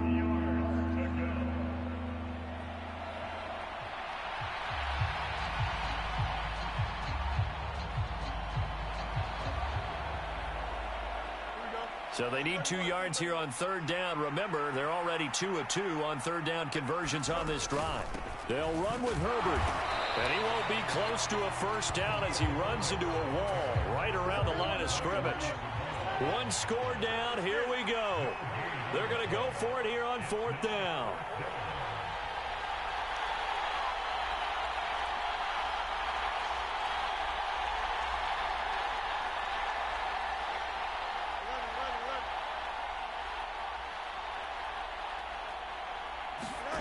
They snap it to Fields.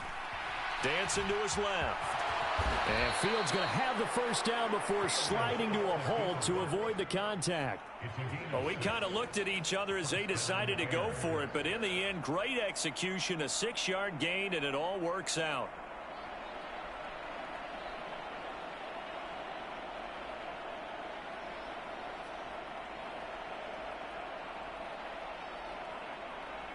A new lease on life after the 4th down conversion. Here's 1st and 10. A give left side here for Herbert. And he'll be stopped after a gain of only a couple down to the 15-yard line. Well, that's not a run that's going to make any of the highlight tapes, but they've been moving it well all game on the ground. This is another one that keeps them moving forward. 2nd down and 8. Cunningham. Flush to his right. And he's taken down, trying to do a little too much, getting outside of the pocket, and it results in a sack. A Odafe Owe, his second sack of the night. Well, Brandon, sometimes I think when we watch games, we're actually watching a living museum because we're seeing the evolution of positions almost with each passing game. How about defensive ends nowadays and the way that they can run almost all the way across the field? It is unbelievable, isn't it? I mean, they're so strong, but they're so lean. They can move so quick with those bodies. It's almost unfair. You're supposed to be able to know where a defensive end is supposed to be on every play. These guys flash so quickly, you're not sure where they're going to end up. They're able to convert on third down, and that sets up a 1st and goal. I think he has to be saying to himself, how did that not wind up a touchdown? Remember, you just need the tip of the ball to cross the plane. It's not going to get there, but they're going to be set up in great shape with 1st and goal. Only way to get the lead here, of course, with a touchdown, and that's what they're gunning for on 1st and goal.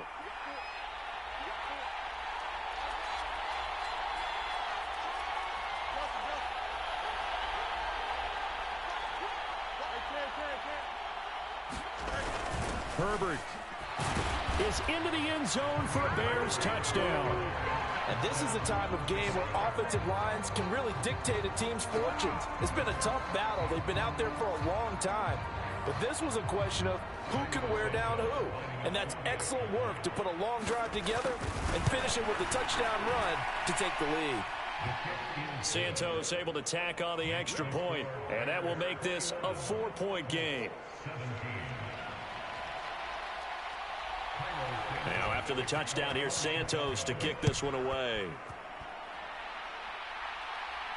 Fair catch going to be taken, and this will be moved out to the 25.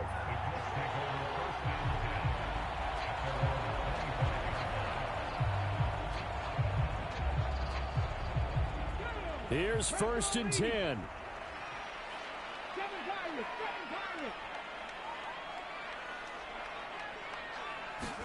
Trying to shake off the interception. He'll look to throw. This pass out wide to Hall. And he's able to get this one up to his 30 before he's out of bounds. They'll come up now on 2nd down. They'll set up a throw. Steps away to his left. And he will go down outside of the pocket for a sack. Tried to get away but could not. Fletcher Cox in there to take him down on what will take us to the 2-minute warning. What a kickoff to the week this has been. Now a big play. It's 3rd down.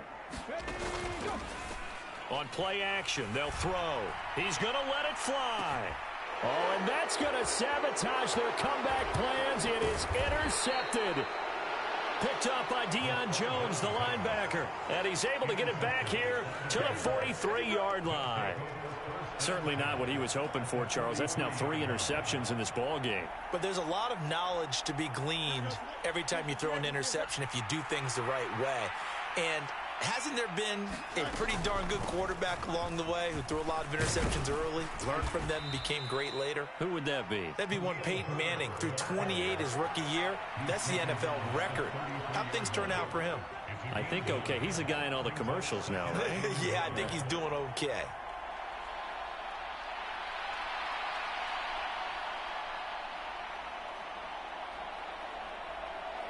Another yard would probably put this thing in the books. It's 2nd and 1. He's going to get it again. Just looking to get forward and protect the ball. And he'll work it inside the 30 to the 29-yard line. The Colts going to use the first of their timeouts as he'll get it with still 1:20 left to go in the game. I have to chuckle to myself a little bit, Brandon, because right now I could be in that huddle with that offensive line. I know exactly what they're saying. If you call a pass play here, we're going to call a timeout. Run the football. We've got control of this thing. Get him behind us and let's go. Their time to shine. Now the Colts going to burn the second of their timeouts as they'll talk things over prior to this upcoming 2nd down play. I like the call there because that was one to take time off the clock and get them closer to getting out of here with a W. In the mind of the play caller, all you want to hear is tick, tick, tick. This, in all probability, another run here on 2nd and 8. All eyes on Fields.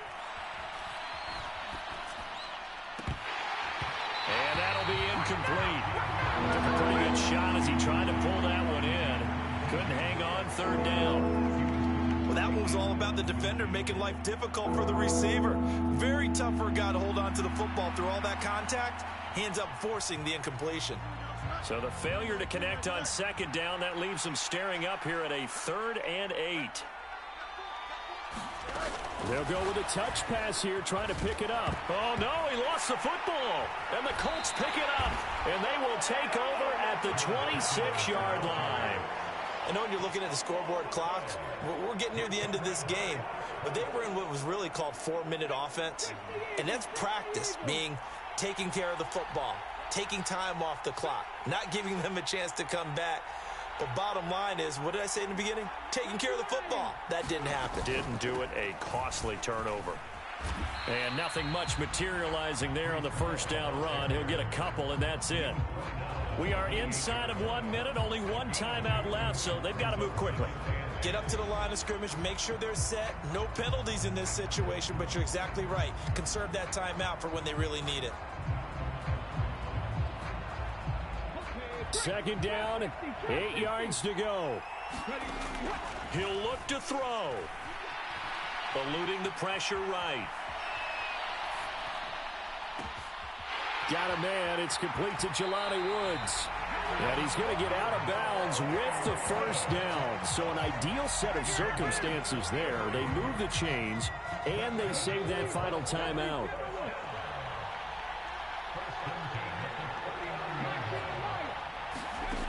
Back to throw.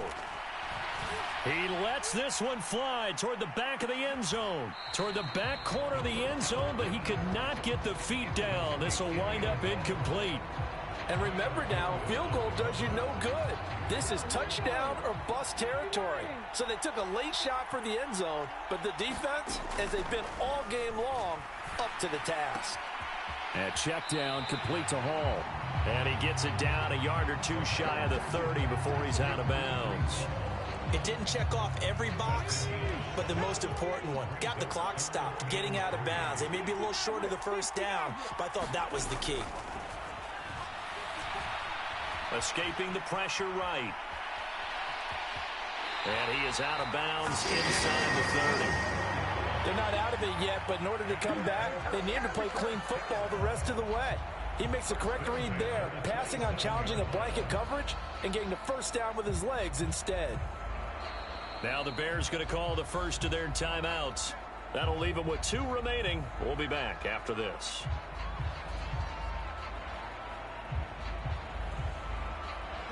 Well, this offense still has the 1 timeout here, remember. 1st and 10.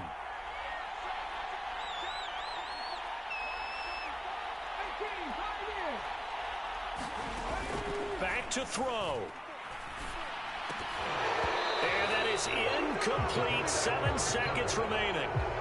That's an excellent play by the defender. He diagnosed that one, closed quickly, and helped force the incompletion.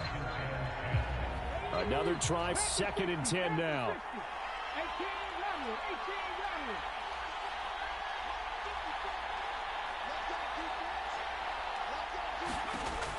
They'll look to throw. And it's intercepted at the goal line. Darius Slay with a pick. And the Bears are going to hang on the final play. They get the turnover to seal this football game. Well, that second half, Charles, a little bit different from the first. Not only did we have the lead change after intermission, but they were able to pitch the shutout in the second half and get an impressive victory. And what's the old expression? That's not quite how I saw it playing out in my head. You know they didn't expect this at all. As you mentioned, went into the half with the lead. Losing the game is one thing. Getting shut out in the second half, that's a surprise. So for the Bears, they get win number 10 on the year as they move to 10-1. And they'll be able to enjoy this one through the bye week before they get back at it again. Meanwhile, for Indianapolis, they suffered just their 2nd loss as they drop to 8-2 now on the year. And they'll be off to Minneapolis next week for a look at new U.S. Bank Stadium and a date with the Vikings. And for Charles Davis and our entire crew, I'm Brandon Gaudin. You've been watching the NFL on EA Sports.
The Chicago Bears are now on the clock.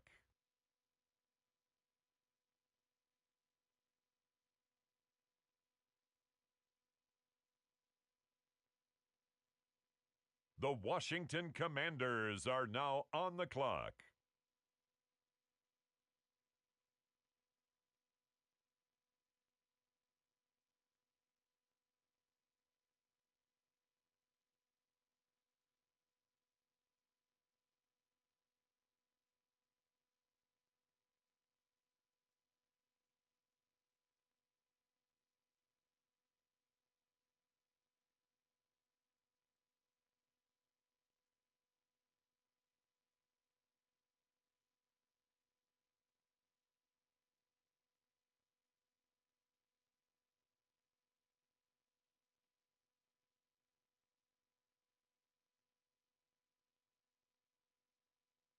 It's the New England Patriots, now on the clock.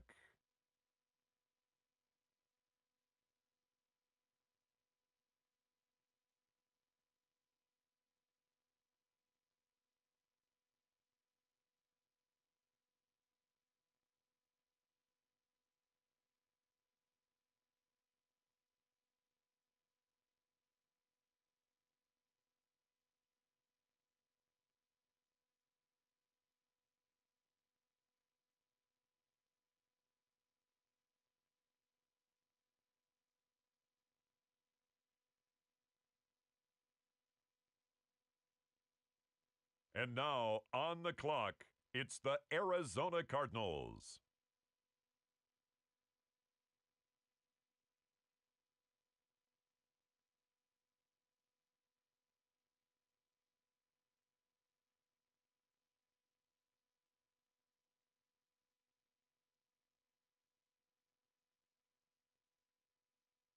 On the clock now, it's the Los Angeles Chargers.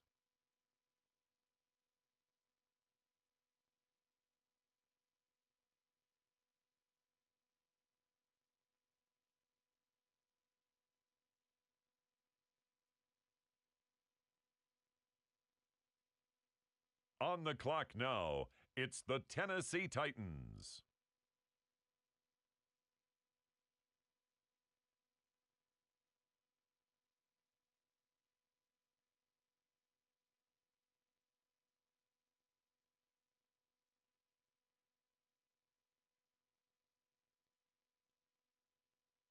The Los Angeles Chargers now on the clock.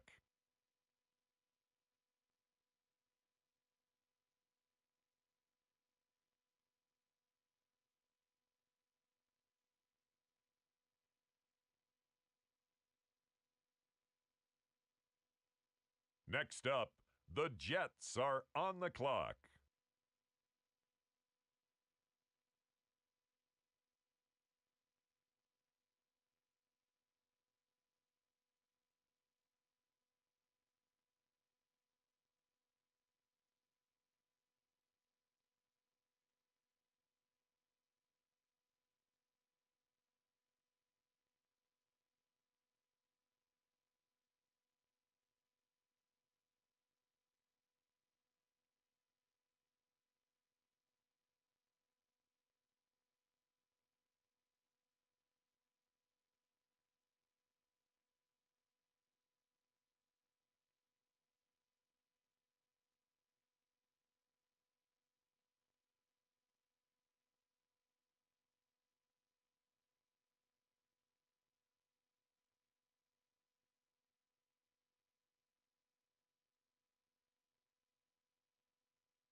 On the clock now, it's the Atlanta Falcons.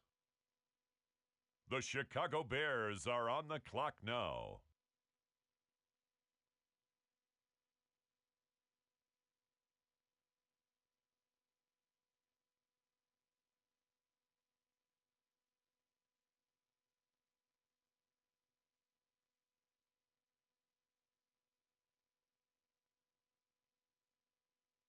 The Minnesota Vikings, now on the clock.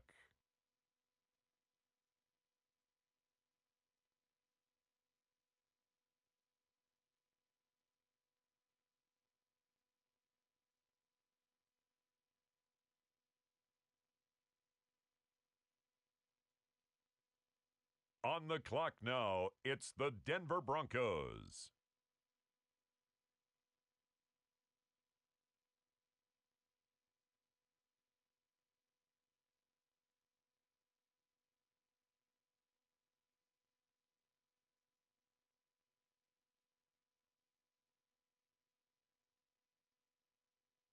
The Las Vegas Raiders are on the clock.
It's now the Indianapolis Colts selection. The New Orleans Saints are now on the clock.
With the next pick, the Jacksonville Jaguars are on the clock.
The Cincinnati Bengals are on the clock.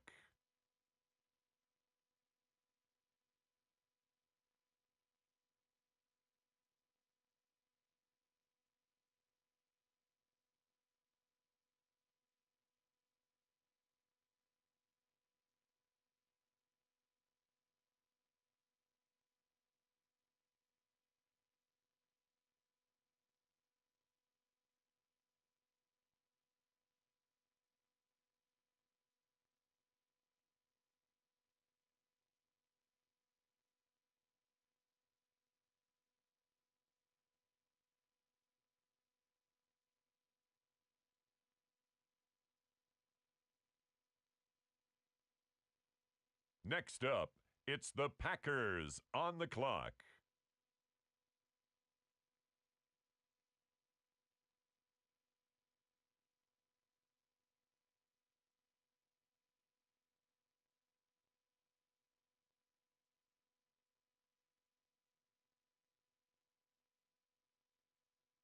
The Los Angeles Rams now on the clock.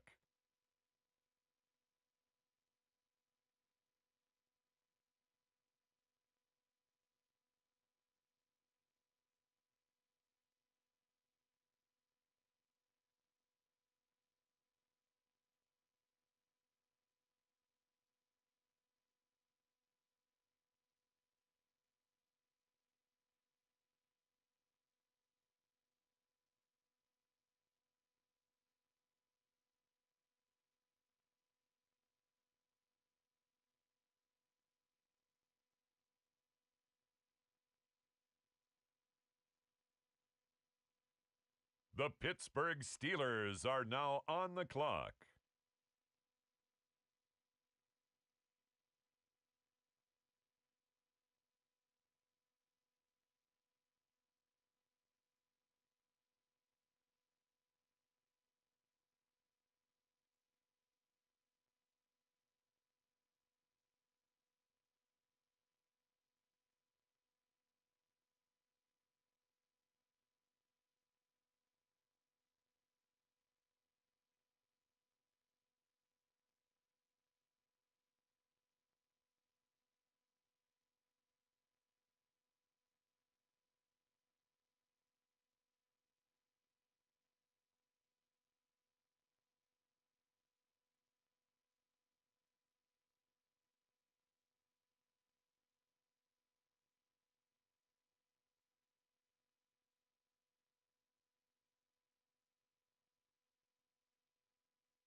The Miami Dolphins now on the clock.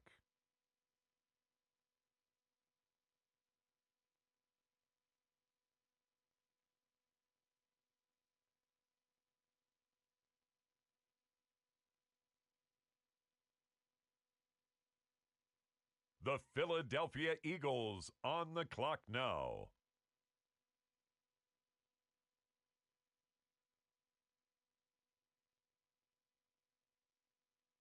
Now on the clock, the Texans.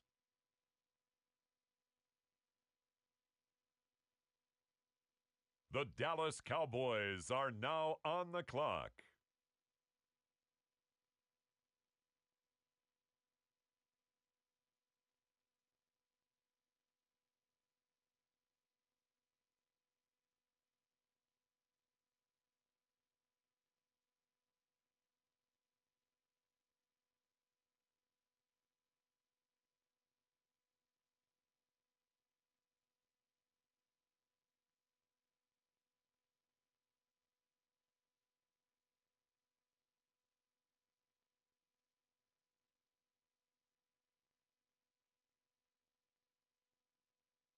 It's the Bucks now on the clock.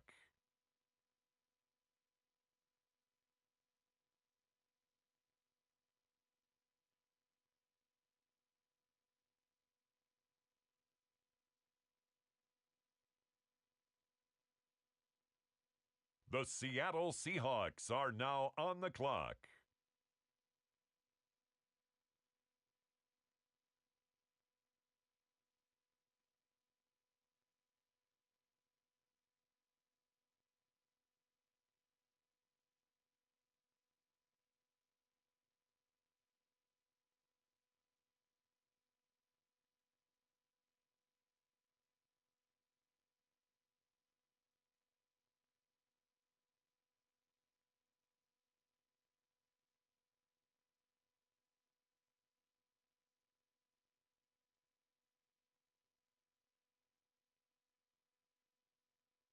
The Arizona Cardinals are now on the clock.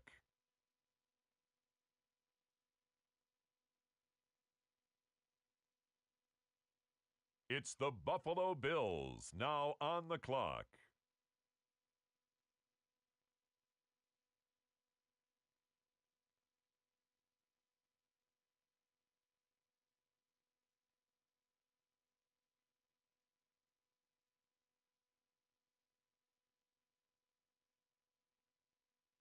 The Detroit Lions now on the clock.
The Baltimore Ravens are on the clock now.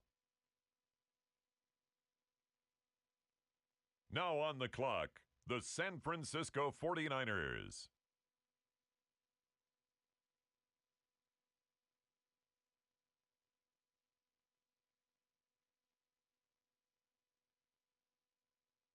The Chiefs are on the clock.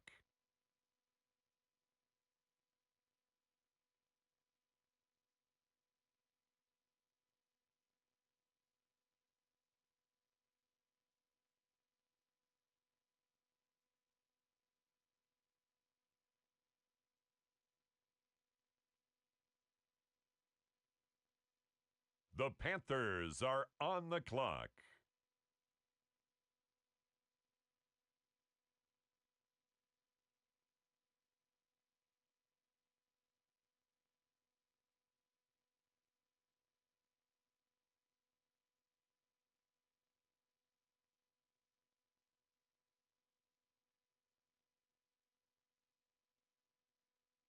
It's now the Arizona Cardinals selection. They're on the clock.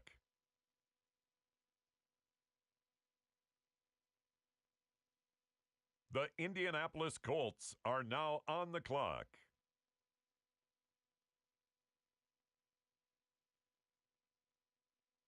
Next up, the Commanders are on the clock.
The Chargers are up now. They're on the clock.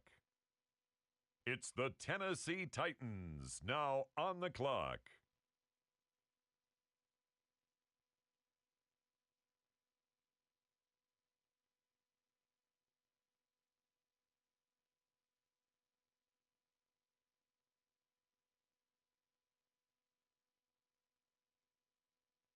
The New York Giants are now on the clock.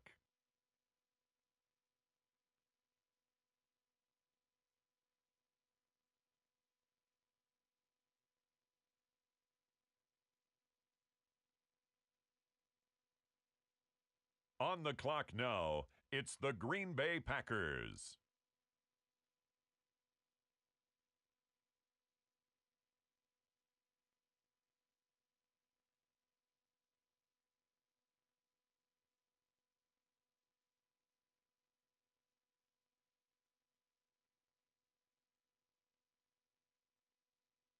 The Atlanta Falcons are now on the clock. It's the Bears now on the clock.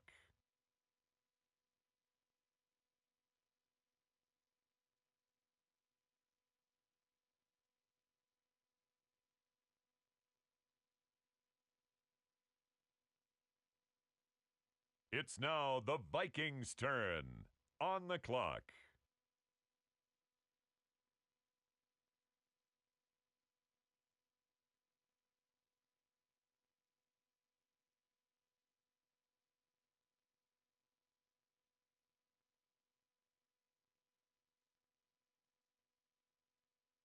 With the next selection, the Saints are on the clock.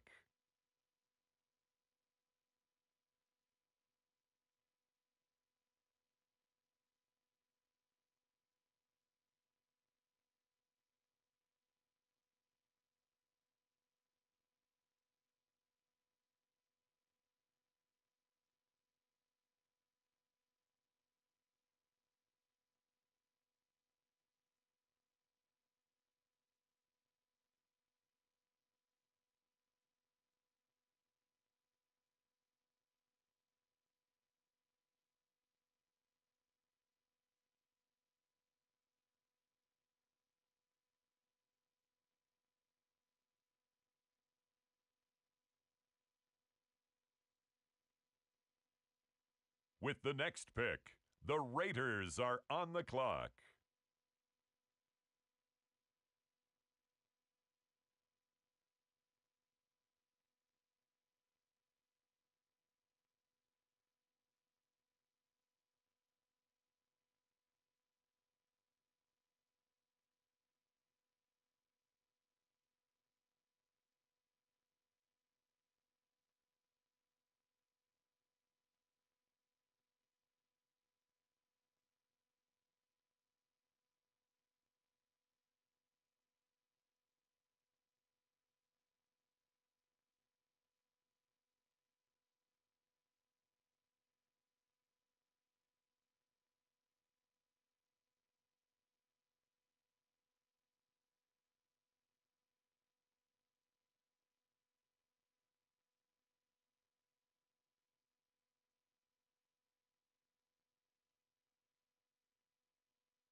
Next up, the Indianapolis Colts are on the clock.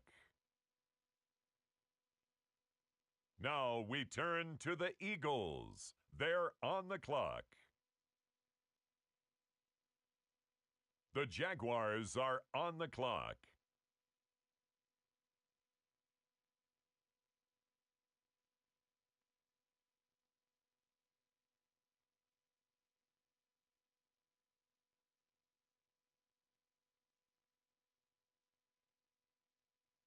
Next up, the Cincinnati Bengals are on the clock.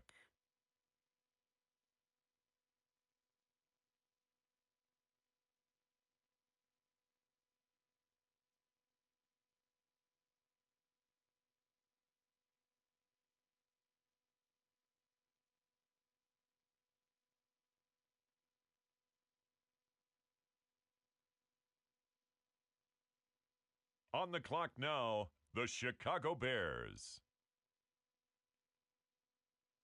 The Los Angeles Rams are up. They're on the clock.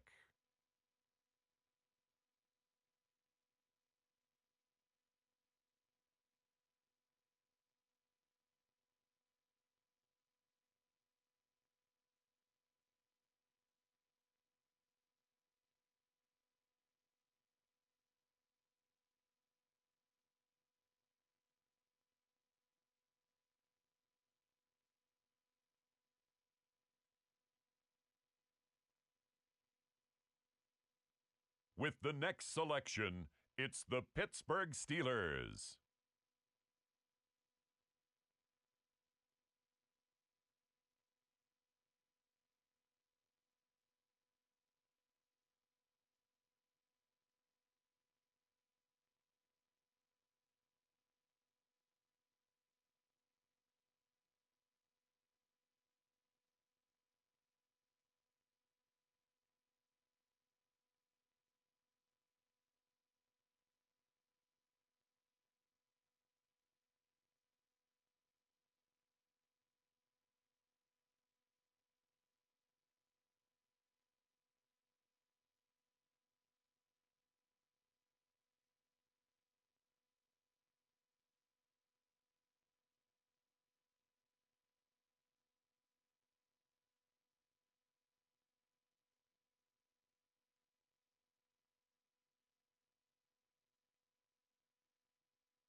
With the next pick, the Miami Dolphins are on the clock.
It's the Philadelphia Eagles now on the clock.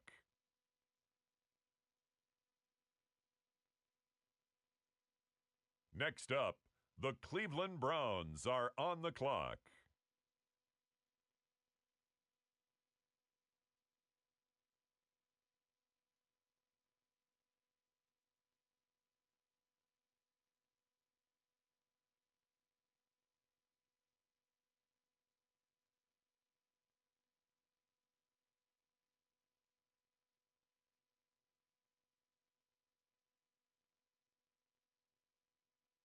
On the clock now, the Dallas Cowboys.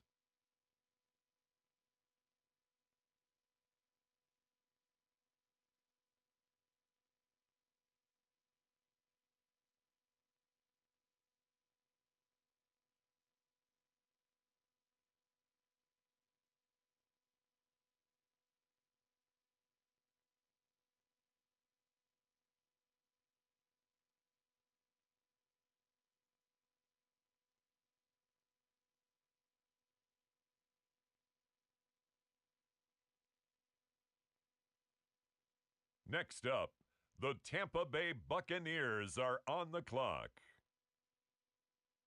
On the clock now, the Seattle Seahawks.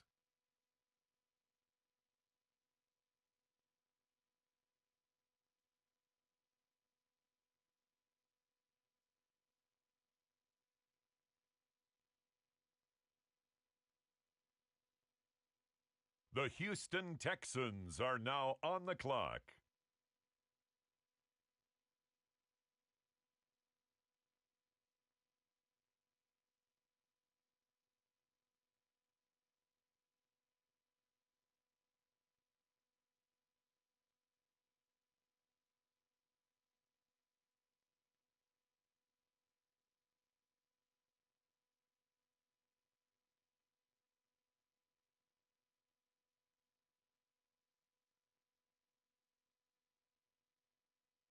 It's the Bills now on the clock.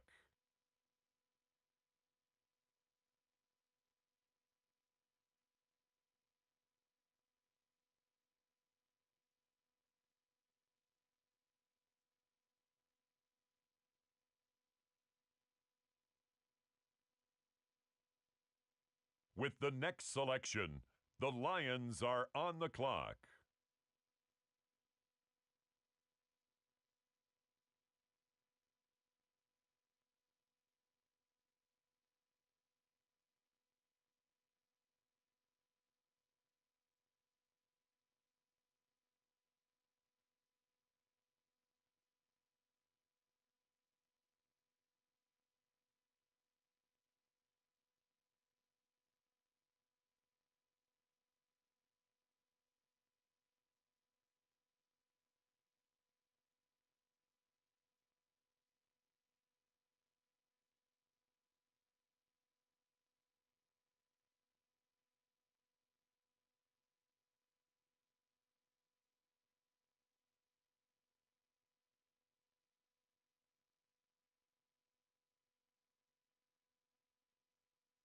The Baltimore Ravens now on the clock. The San Francisco 49ers are now on the clock.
With the next pick, the Kansas City Chiefs are now on the clock.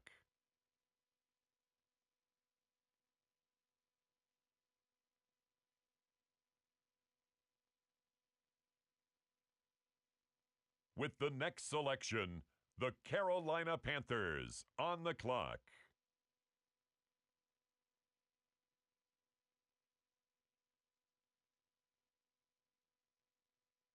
The Cardinals on the clock now.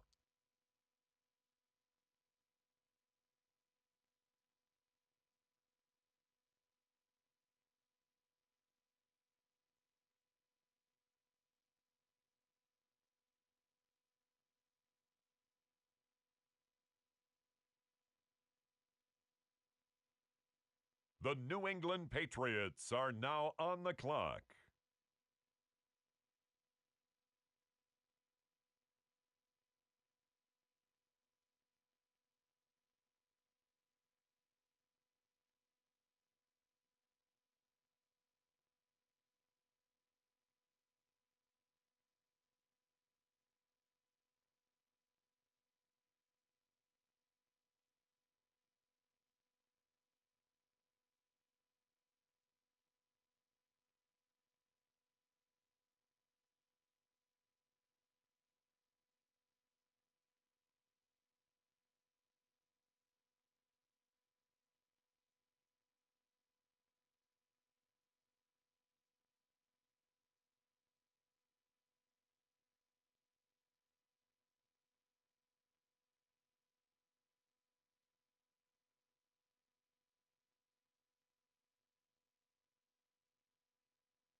Now on the clock, the Washington Commanders.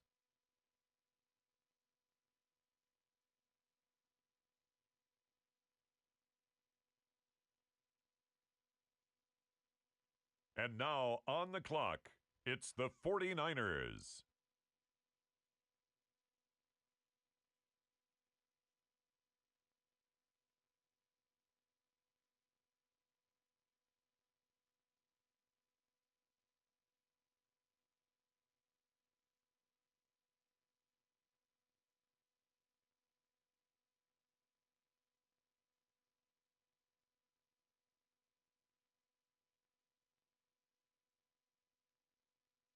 And now on the clock, it's the Arizona Cardinals.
Now on the clock, the Giants.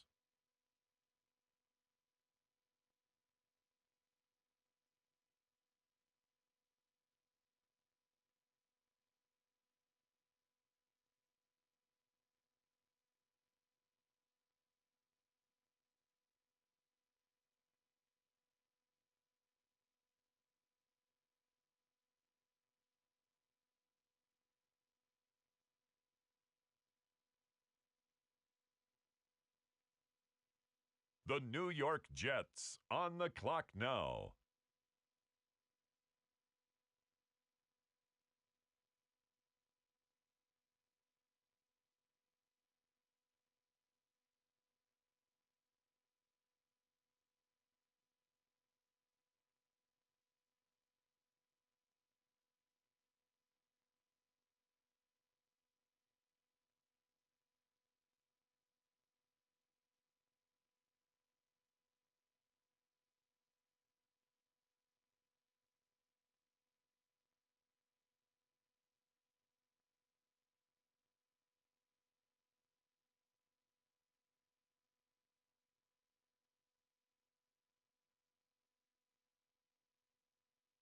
With the next selection, the Falcons are on the clock.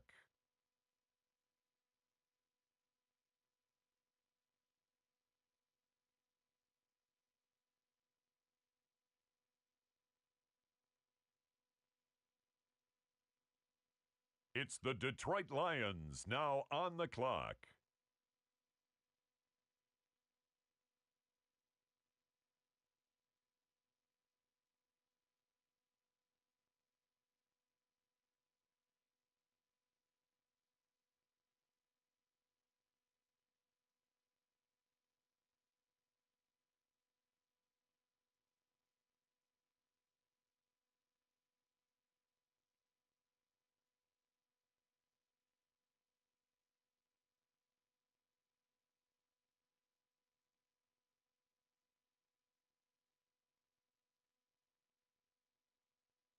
Now the Seattle Seahawks are on the clock.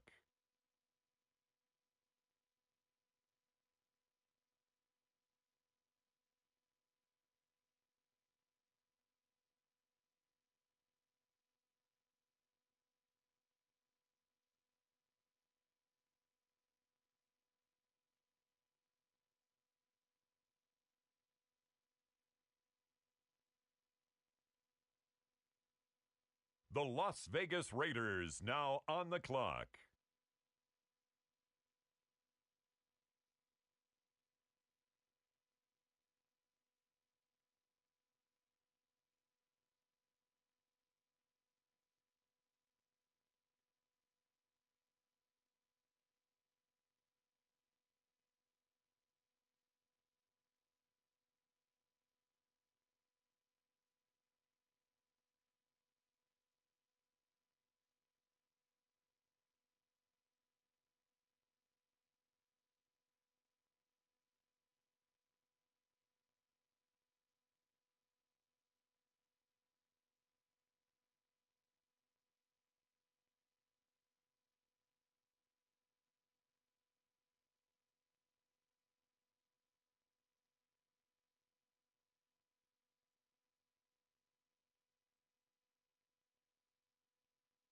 Next up, it's the Broncos on the clock.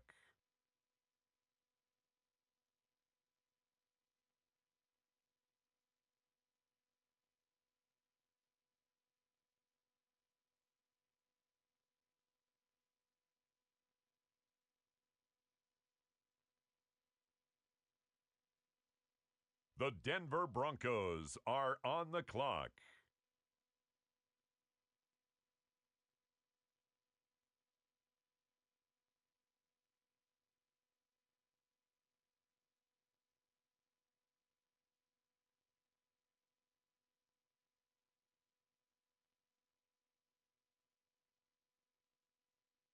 The Jaguars are on the clock now.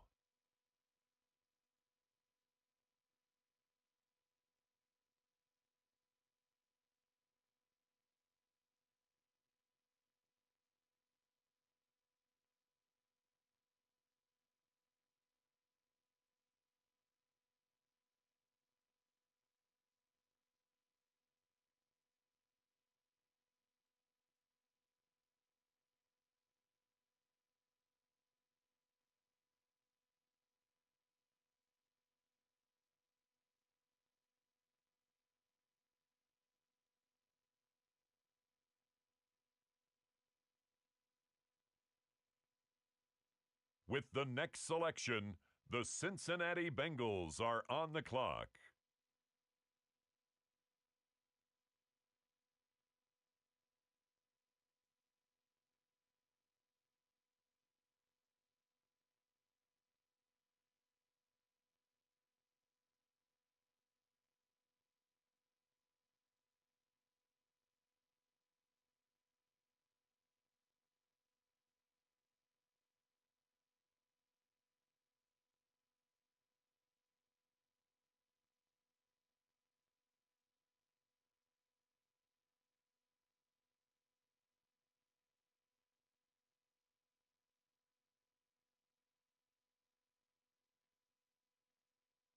The Green Bay Packers are on the clock.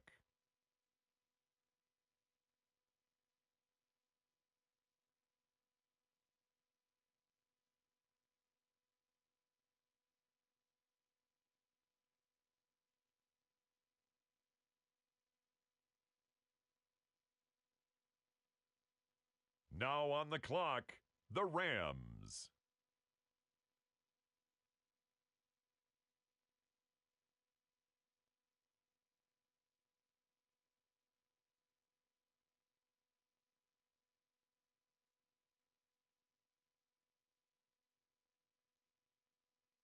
The Pittsburgh Steelers on the clock now.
Next up, it's the Dolphins on the clock.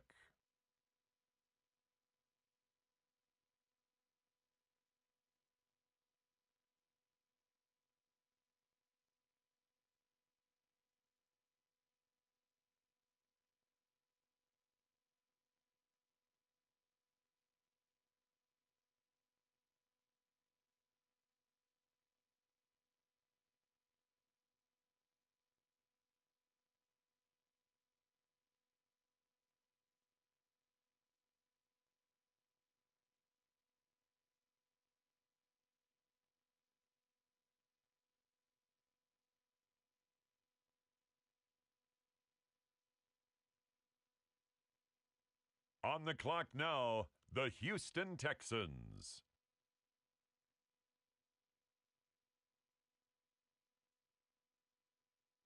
With the next selection, the Browns are on the clock.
it's the Dallas Cowboys now on the clock.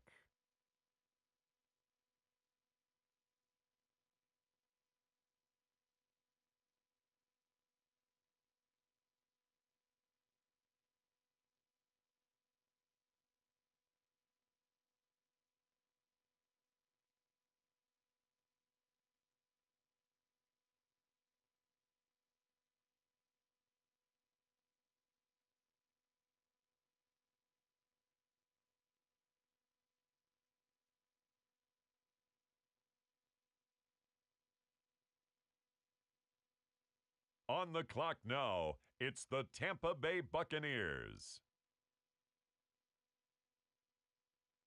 Next up, it's the Seahawks on the clock.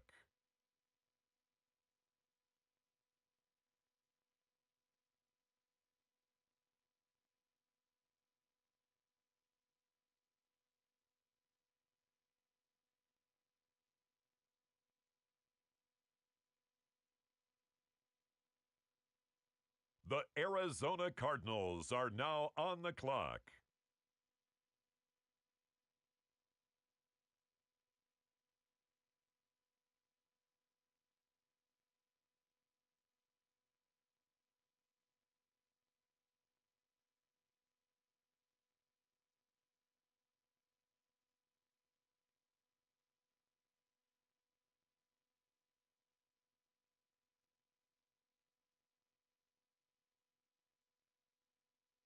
The Buffalo Bills are now on the clock.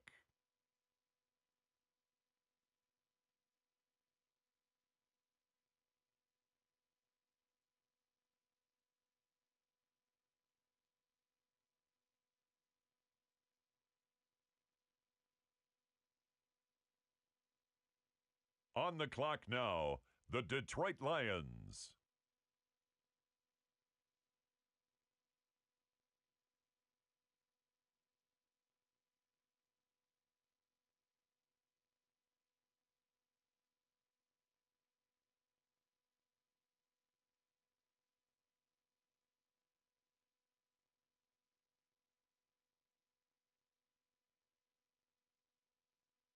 On the clock now, the Baltimore Ravens.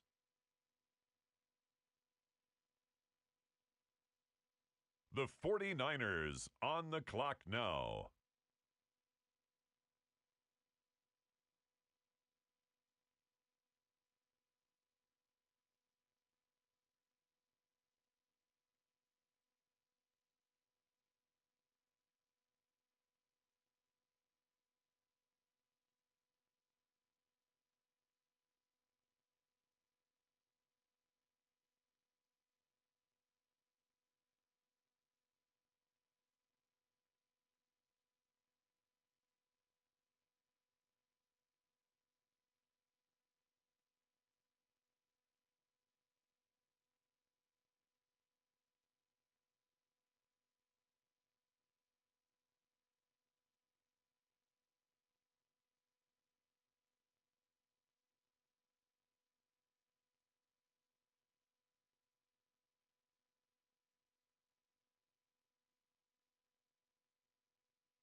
The Kansas City Chiefs now on the clock.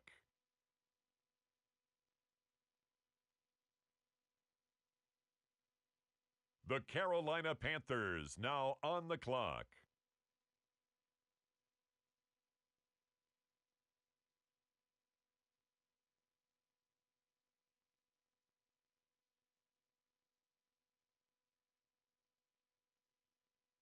It's now the Arizona Cardinals selection. They're on the clock.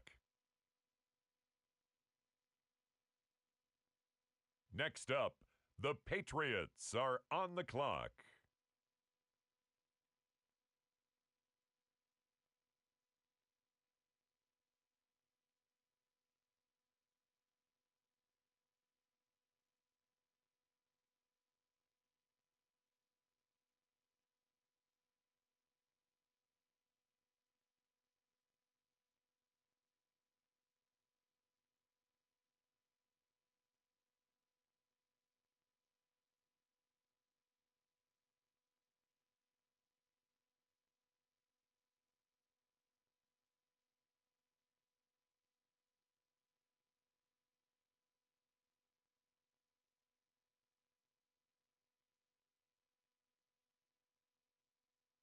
With the next selection, it's the Washington Commanders.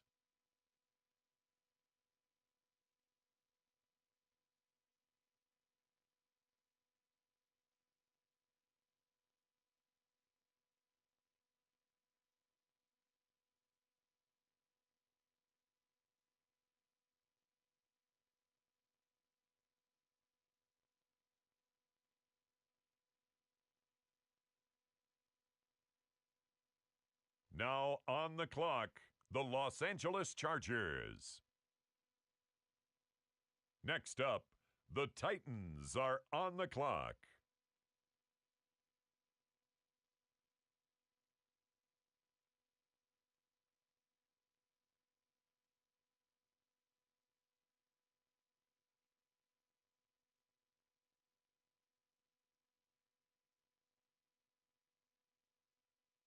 The New York Giants on the clock.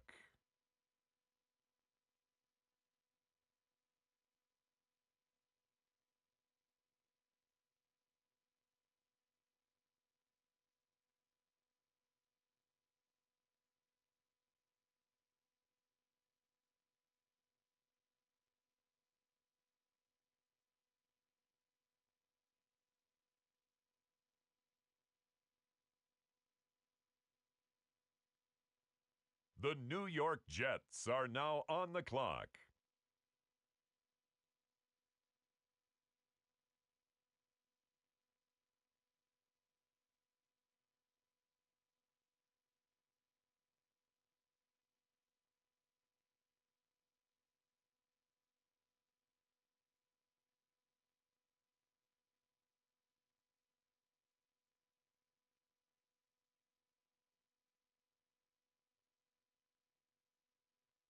It's the Atlanta Falcons now on the clock. The Chicago Bears are now on the clock.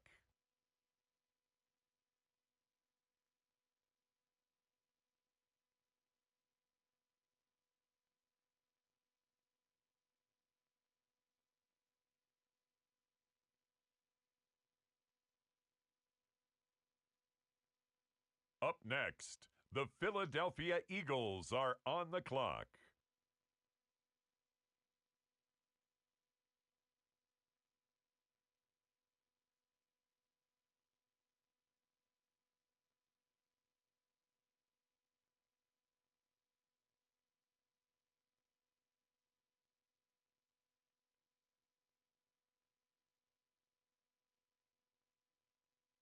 With the next selection, the New York Jets.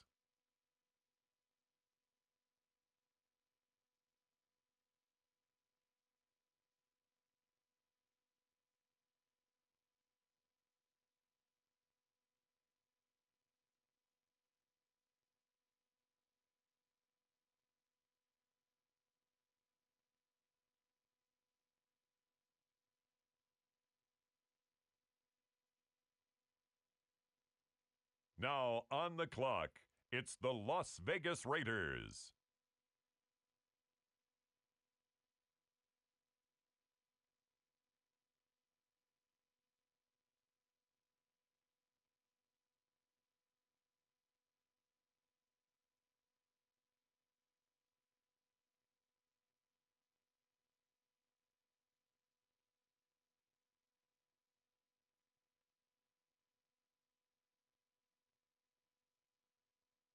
The Colts, now on the clock.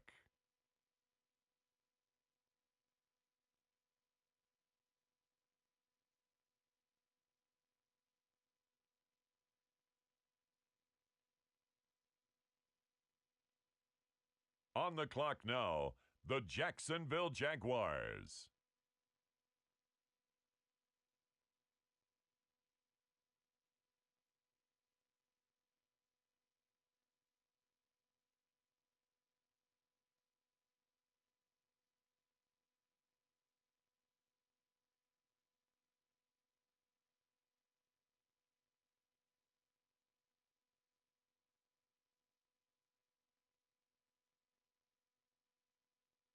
With the next pick, the Jacksonville Jaguars are on the clock.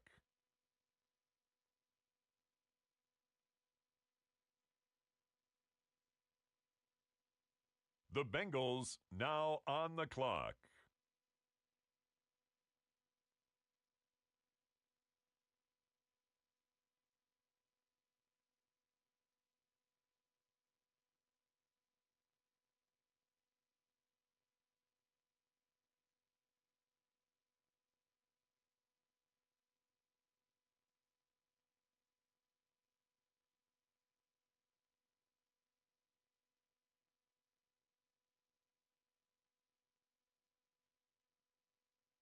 The Green Bay Packers are now on the clock.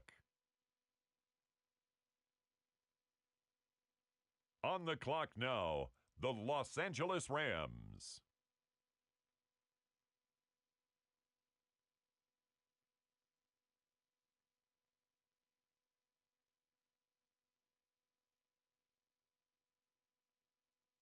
It's the Steelers now on the clock.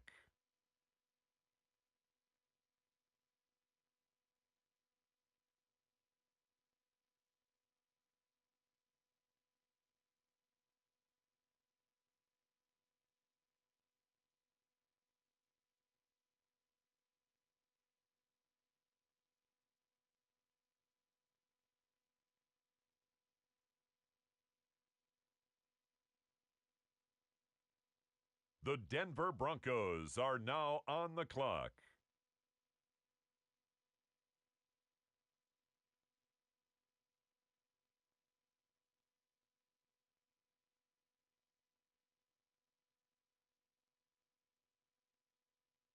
On the clock now, the Houston Texans.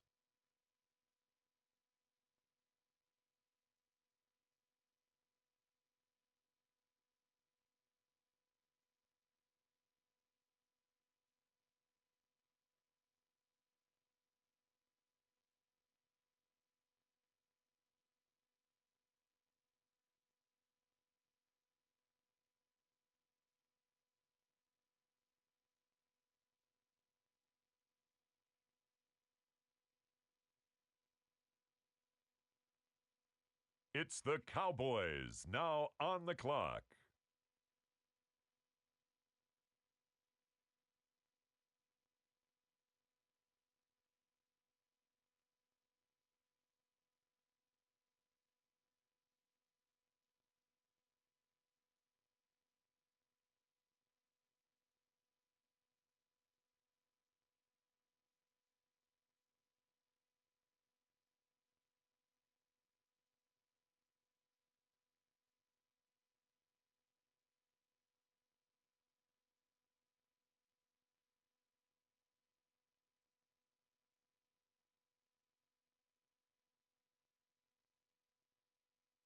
The Tampa Bay Buccaneers are on the clock. The Seattle Seahawks are now on the clock.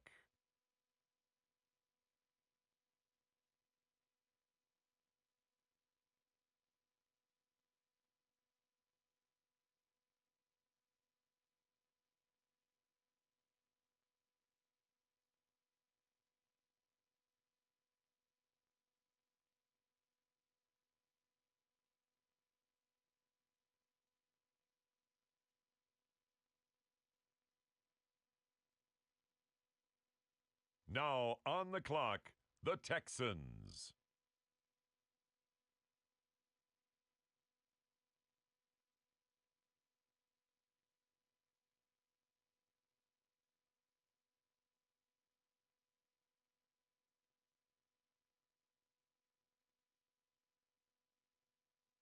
On the clock now, the Buffalo Bills.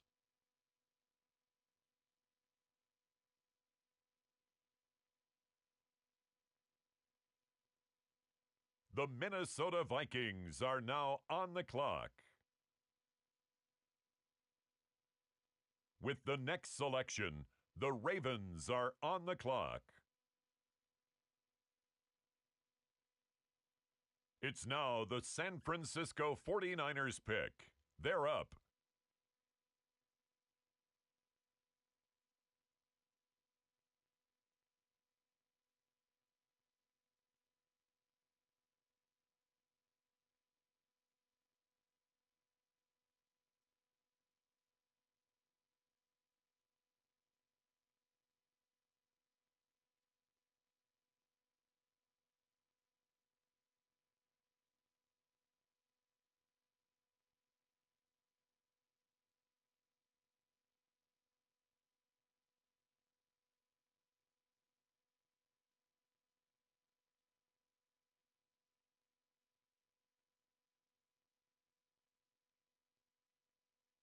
On the clock now, the Kansas City Chiefs.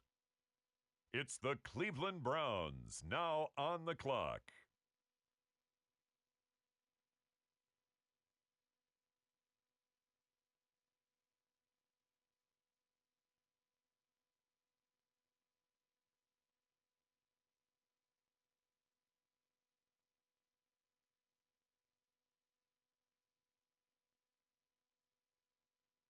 The Cardinals on the clock now.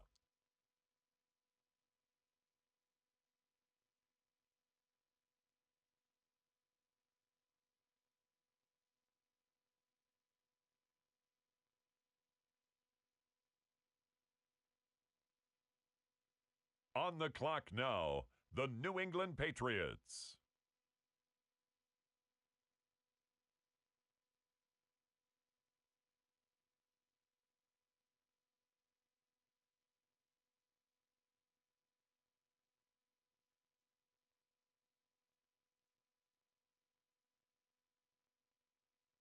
The Washington Commanders are now on the clock. On the clock now, it's the Los Angeles Chargers. It's the Carolina Panthers now on the clock.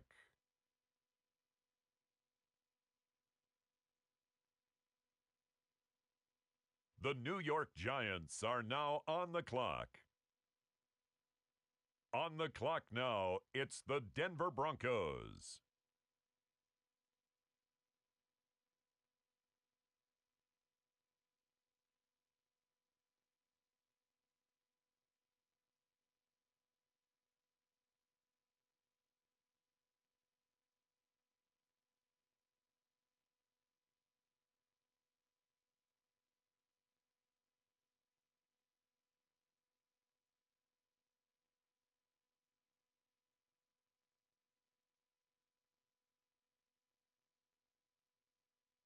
The Chicago Bears are on the clock now.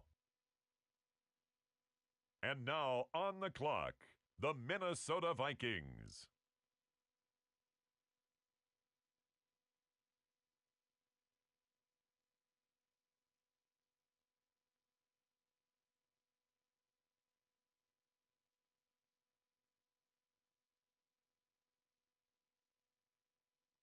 Next up, it's the Broncos on the clock.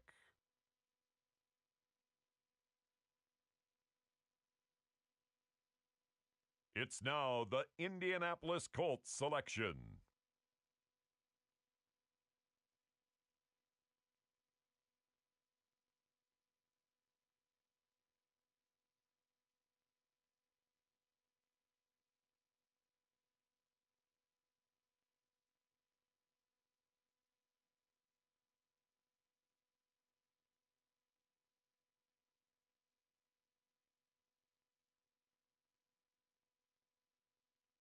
On the clock now, the New Orleans Saints.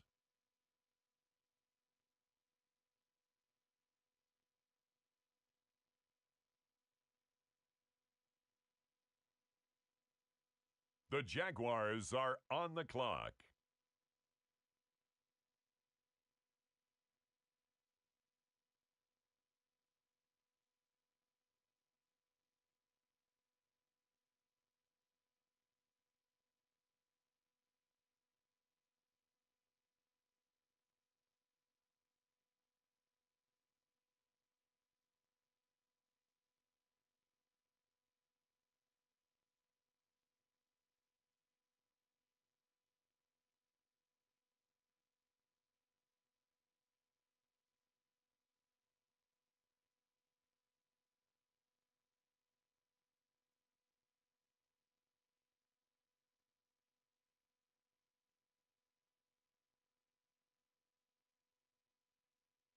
The Cincinnati Bengals are on the clock.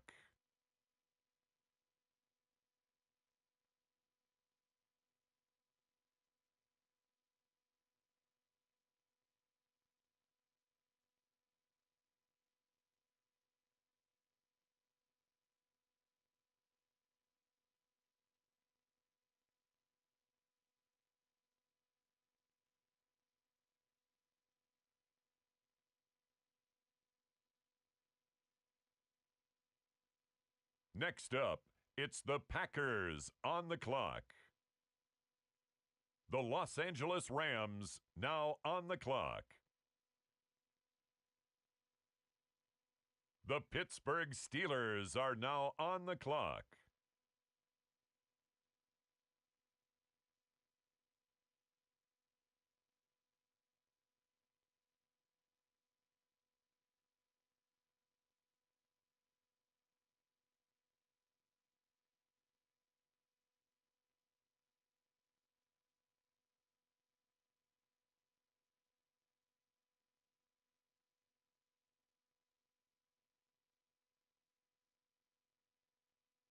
On the clock now, it's the Miami Dolphins.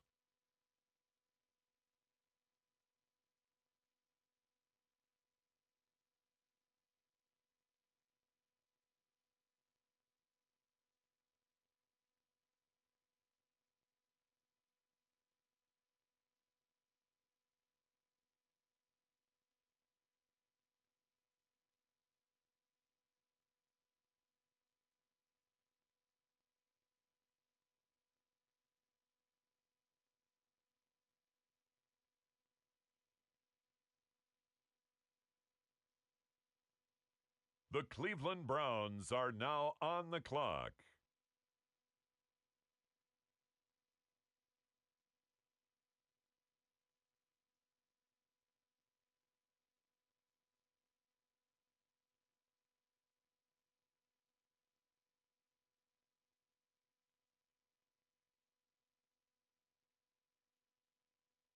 The Chiefs are on the clock.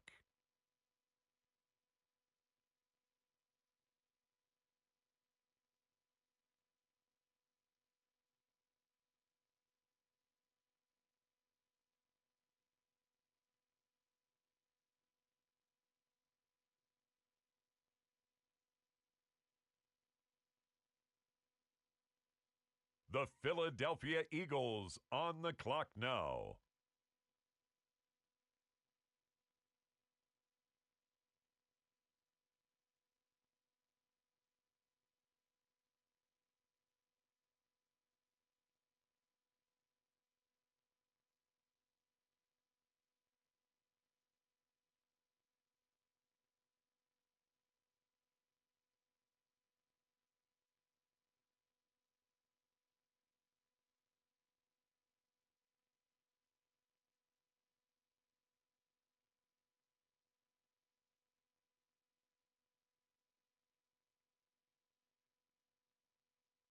On the clock now, the Seattle Seahawks.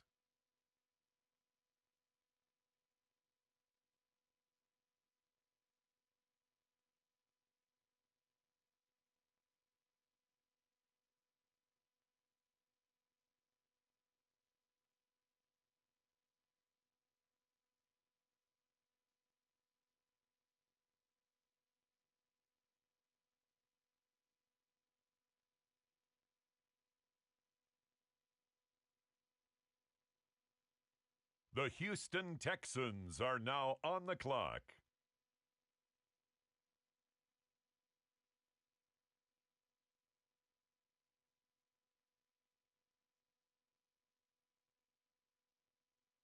It's the Buffalo Bills now on the clock.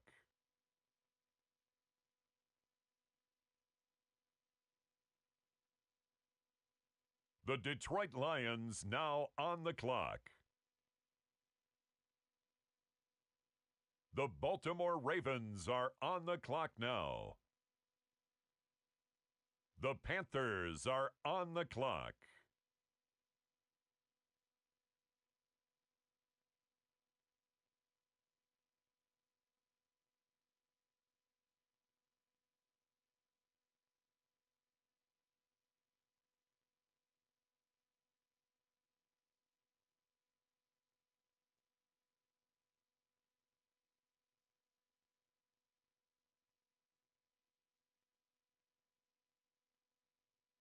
With the next pick, the Kansas City Chiefs are now on the clock.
EA Sports coverage of the NFL brings us to Acrisure Stadium on the north shore of the Steel City, Pittsburgh, Pennsylvania.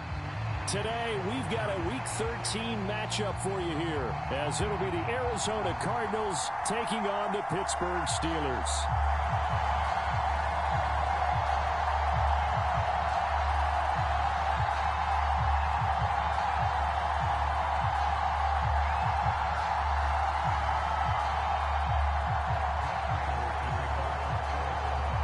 Calendar has turned to December, and we're in the home stretch now as we're underway in Week 13. And they will not get a chance to return this one as it's through the end zone for a touchback.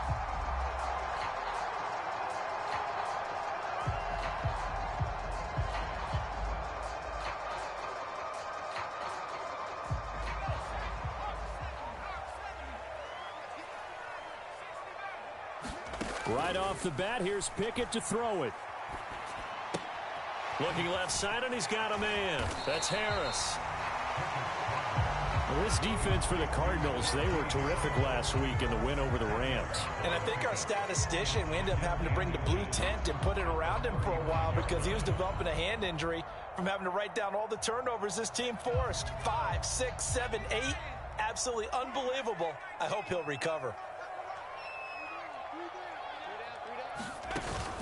Pickett sets up play action. The Cards get to him here. He's brought down for a sack. It'll go in the books as a 7-yard loss on the sack, and it's third down. Getting into the act on the opening drive here with a sack, and remember, they had 5 last week. And they saw that on film, and that meant that they had to get together. Offensive coordinator, quarterbacks coach, offensive line coach, receivers coach, and say, how do we beat this pressure? Because everyone has to win against the defense and get the ball out of the hands of the quarterback very quickly.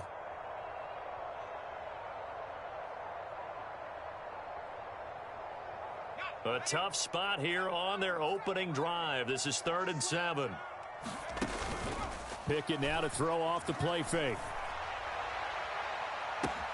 A leap, and he's got it. He got it. And he'll be touched down here, but not before he does.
Pick up the first. And that one results in 35 yards. Already over 1,000 yards receiving this season. That catch is just going to add to his total. Certainly not resting on his laurels. He's trying to continue to gain as many yards as possible and continue this big season.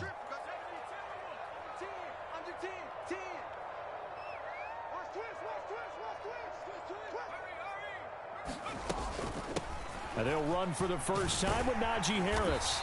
And he's going to fight his way forward here for a modest gain.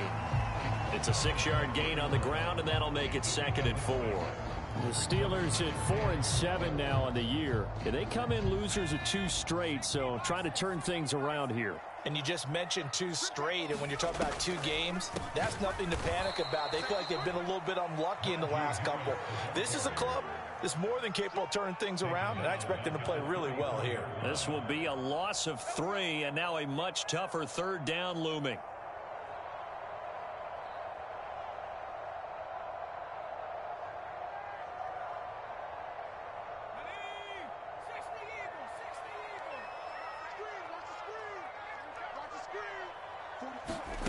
From the gun, here's Pickett. This one finds Austin out right. And they're going to have another first down as the tackle's made here at the Cardinals' 21. The drive stays intact with a pickup of 13. Solid opening drive so far, Charles. They've moved this football into field goal range, but you know that they want to cap this off with 6 and not 3. Absolutely. As one of the better coaches in the league always tells me, on offense, I want their body blows all game long and finish it with uppercuts. Well, here are the body blows right now. He's hoping one uppercut will take care of the end of this drive. 11 more yards that go around, a first down as well.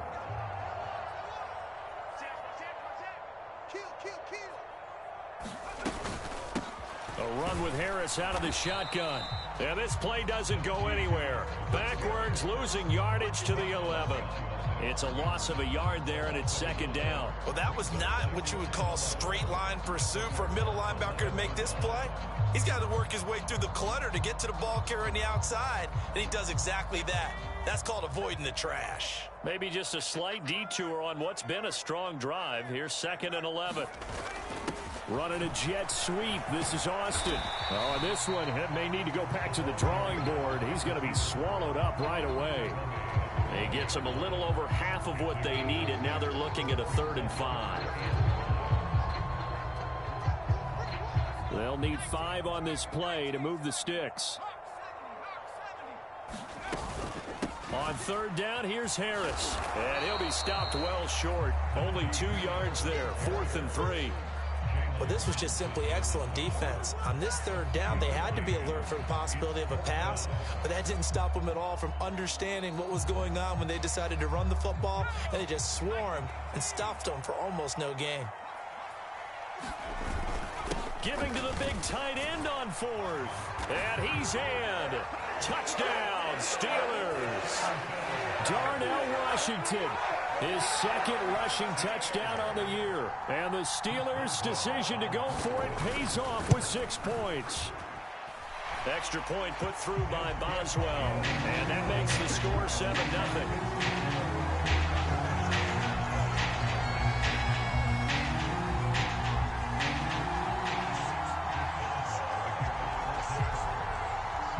Boswell now to kick it away after the touchdown.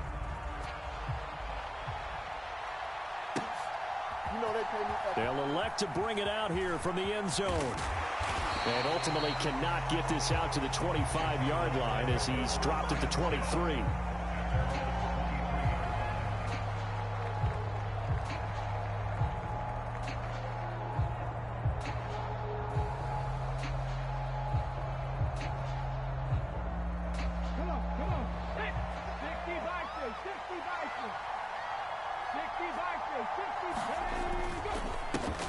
Now a late signee let go by Minnesota in June. It's Dalvin Cook. And he'll take it forward for about 5 up to the 28-yard line. And, Charles, you think about what this defense has had to prepare for. They're in for a battle. I mean, they're facing a team that is working on a 6-game winning streak. And that can be intimidating when you think about it in those terms. But I think what they need to do is make some sort of a statement early in this game, whether it's a turnover, a takeaway, a key sack on third down, a 3-and-out. Something lets the other guys know that you mean business. Figuratively, throw the first punch and make it a good one.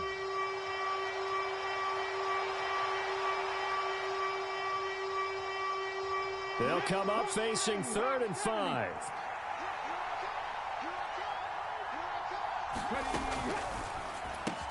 Pass taken in by his big tight end. And he is going to have a Cardinals first down. They needed 5 there on 3rd down. He winds up getting 7.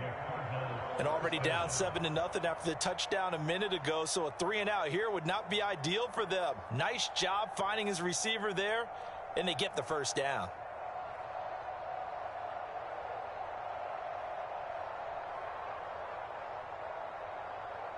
Ball up to the 35 now as they come up on 1st and 10. Play action. Willis. Being chased out left. And he's left with no option here but to throw it away. You look at this Steeler defense.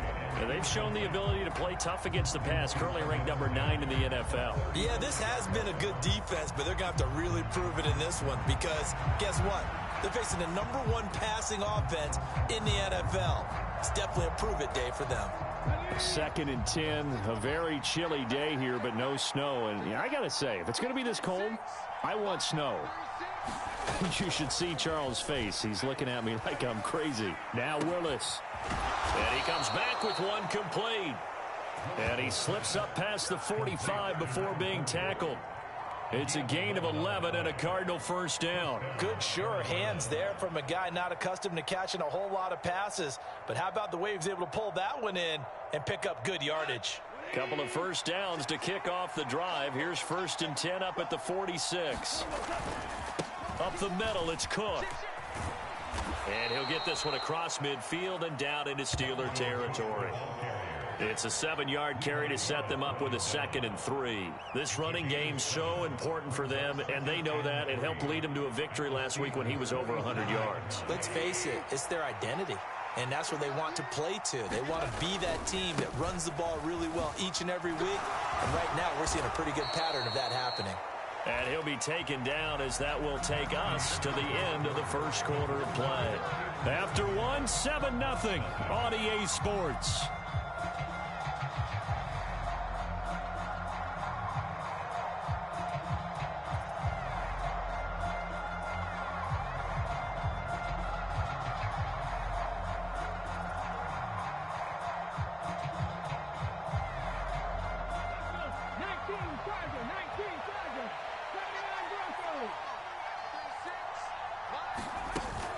Willis now off of play action.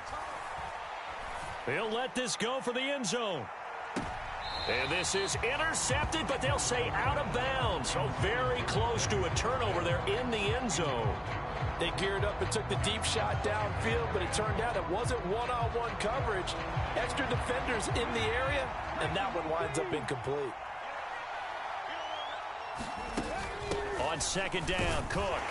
And he's dropped right at the 40. Gain of 3. Pretty good little 2-play sequence there. You force the incompletion, then a very short pickup. Yeah, now maybe you bring in an extra defensive back or two because you want to try and defend on 3rd down. They like to play those nickel or sub packages, don't they?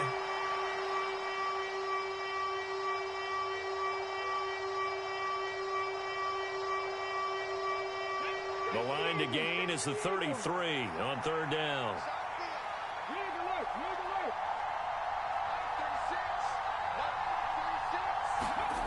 Willis looking to throw it. That's to Dalvin Cook, his running back. And they'll get this to the 30-yard line before crossing over out of bounds. A gain of 10, first down, Arizona. Well, they've certainly done a nice job spreading the ball around on this drive. This time he gets it out to his back, and it's another nice play and another first down. They've got the defense on their heels a little bit. They're reacting instead of being aggressive and making plays. So 1st and 10 now from the 30.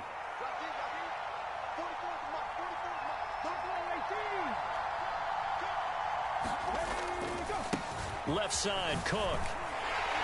And he's got it down to the 28. Oh, that's a real nice job there by the defensive front. They just engaged and held their ground.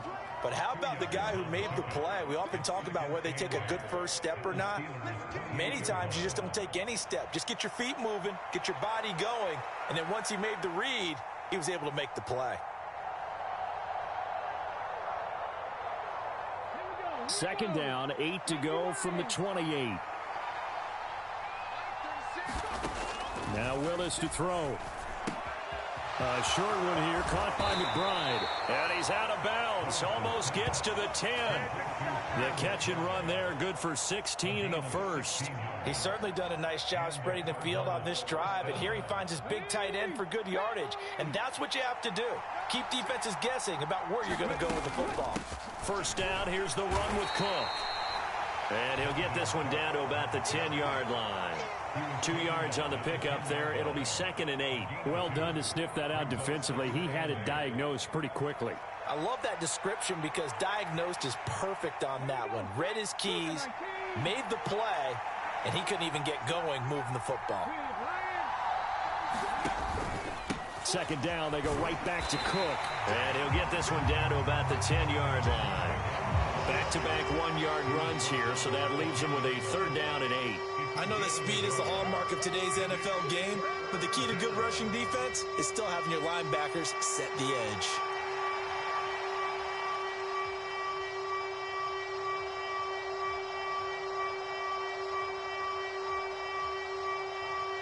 In search of 8 yards on 3rd down. They've already converted 2 of these on this drive, 2 for 2.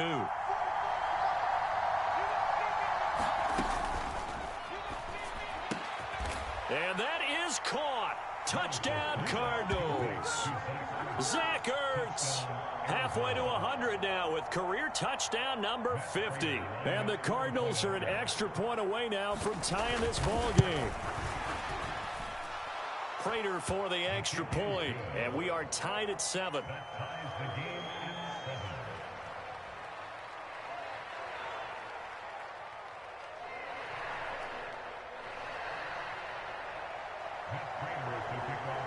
Each team's had it. Each team has scored. 7-7 here as the kick's away. But no run back here. Fair catch, and this will come out to the 25.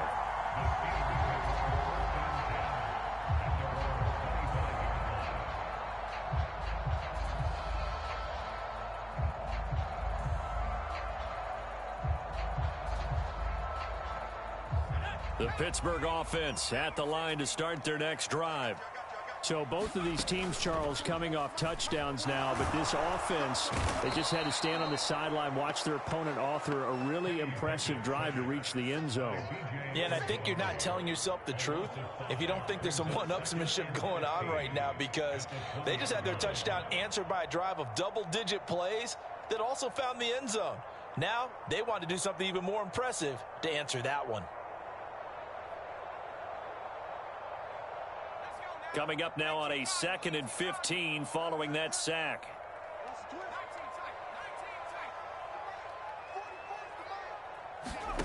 Looking to throw, Pickett.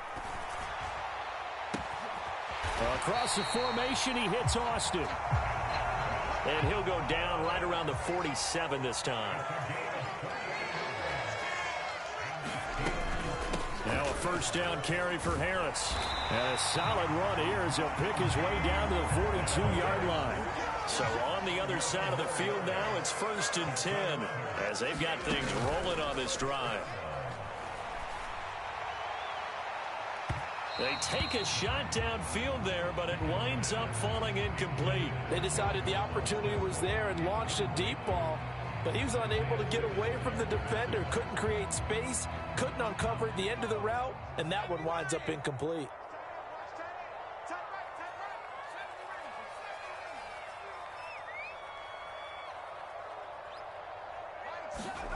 Here's Pickett on 2nd down.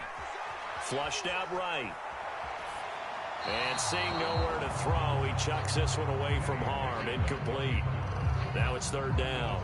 I thought at first he'd try to run, but he just kept buying time to his right. Finally, nothing there. He wisely gets rid of it.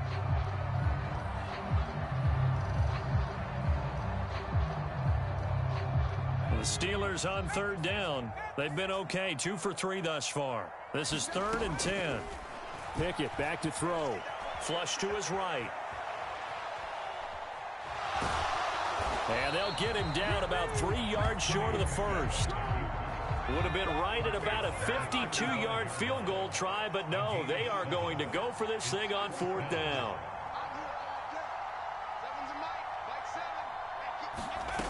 Back to throw, Pickett. A short one there to Freiermuth. And unable to break away. They stop him a few yards shy. Mike Tomlin takes a shot here, but to no avail. And the Cardinal defense is going to get the football back. Arizona's offense at the line, ready to get their drive started. Well, partner, fast forward with me for a second. Remember, next week they have the open week, so they're going to get some extended rest. Does that change how they manage the rest of this one? I think it does a little bit, but not by too much, because you're right. You get the extra rest, you get a chance to heal up and kind of, do a little bit of a reset for this team. But it's also 7 extra days to think back to the last time you were on the field. So now, a little more importance on what they're getting done because they carry it with them for essentially 2 weeks.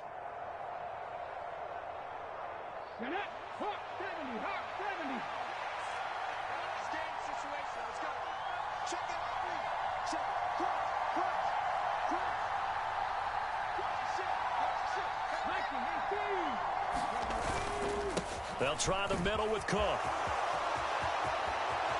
There he goes, left side. Touchdown, Cardinals. Dalvin Cook, his 17th touchdown now on the season. And the Cardinals have taken the lead. Sometimes running plays hit or break so fast, there's no reaction time from the secondary. So I've got to give credit to the offensive line for creating that hole so suddenly. And how decisive was he to take that cut and just go? No one downfield there to stop him. After the touchdown, out is Prater to kick. And he'll elect not to run with it. The fair catch will move this out to the 25-yard line.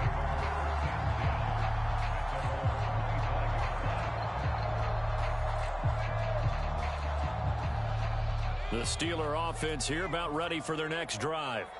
They trail a 1-score deficit, 14-7, as they come up 1st and 10. Eluding the pressure right. He's got his tight end Freiermuth right side. And they're able to get this one across the 35. So here's a 1st and 10 at the 38. Off play action, Pickett. That swung out wide to Harris. 2 yards on the pickup there, and it'll be 2nd down. All defenses worry that whenever anyone catches the ball and has a head of steam come out of the backfield, it could turn into a big play with missed tackles or he runs through people. But they were right there waiting, and they stopped him for a minimal gain.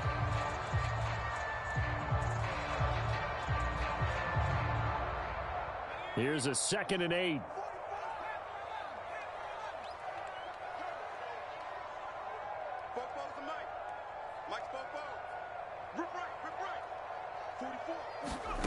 Now Pickett.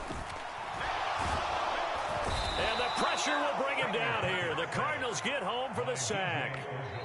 The Cardinals going to use the first of their timeouts as they'll head to the sideline and talk over what to do next. These sacks now, they're starting to pile up, Charles. And that front 7 defensively, they've had their way with this offensive line. And I think at this stage, we have to start thinking about different play calls. We've got to start helping this quarterback out because the entire game he's been under siege. I don't care what the down and distance. They've got to get the ball out of his hands a lot quicker. And incomplete. He had nowhere to throw, so he just tossed it away. But that brings up 4th. Normally, I'd say this will lead to a punt attempt, but this offense already shown in the first half that they'll go for it on 4th down. Oh, they should have already said, punt it, punt it. Head coach have already made that decision.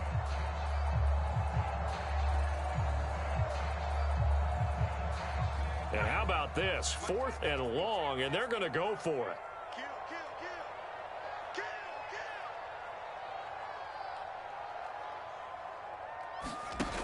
There they are going for it. Here's Pickett. Nowhere to go here. He lost the football. And this ball recovered by the offense. But remember, they cannot advance it here in the final 2 minutes of the half. So this will be blown dead, and it'll come back to the spot of the fumble. And a failure on 4th down on the other side leads immediately to a 1st and goal. Willis looking to throw it. He's got his man. It's caught in the end zone. Touchdown, Arizona. Denzel Mims from 10 yards out. And the Cards are able to strike quickly to add on to their lead. Extra point good by Prater. And it's now 21-7. After the touchdown, out is Prater to kick. And he'll elect not to run with it. And a fair catch on the kickoff will move the ball to the 25.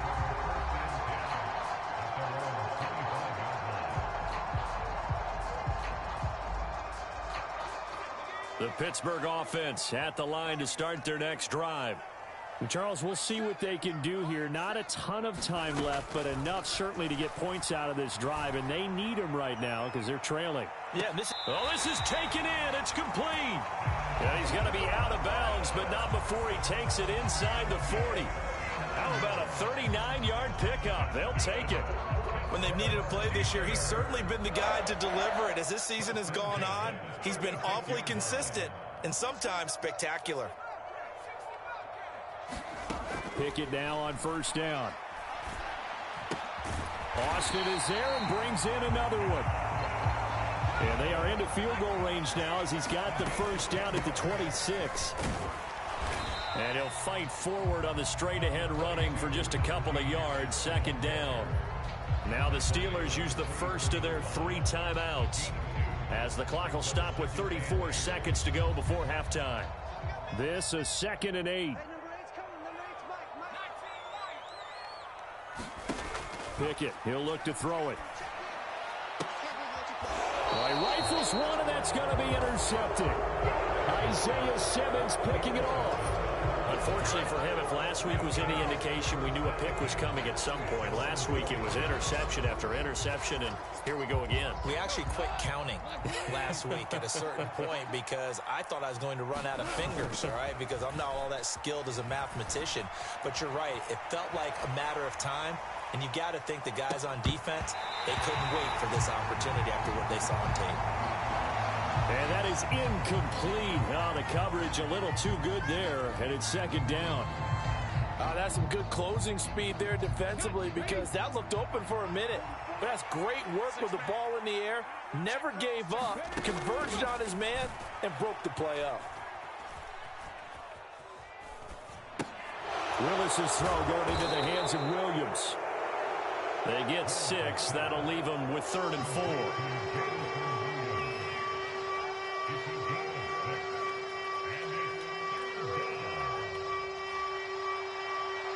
That's it for the first half. 2 more quarters to go. We'll have plenty more to see after the break. Welcome back. Halftime over. We are ready for quarter number 3. Alongside Charles Davis, I'm Brandon Gaudin. And how about this right out of the locker room? An onside kick attempt. The Cards with a lead, and they will get this football first as the second half gets started. And the Cardinals hands team able to secure the football. A very interesting call and one that backfires. I know they're losing, Charles, but boy, to start the second half with the onside kick, risky. Felt like a sense of urgency from their side, coupled with, you and I both know the special teams coordinators. They sell their key plays each and every week to the head coach, don't they? And I'll guarantee he's been selling this one. We can get it, coach. We can get it. And that came together with that sense of urgency you talked about.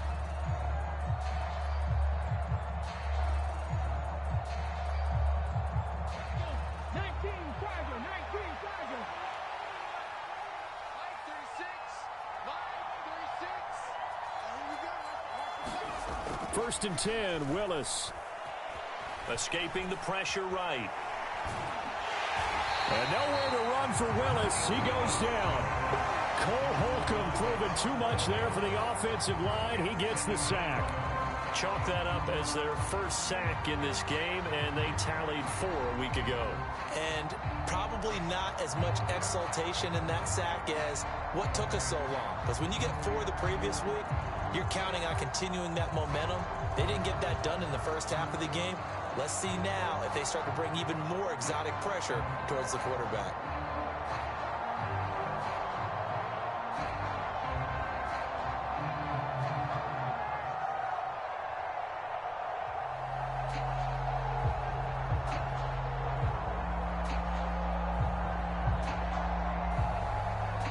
Here's 2nd and 10.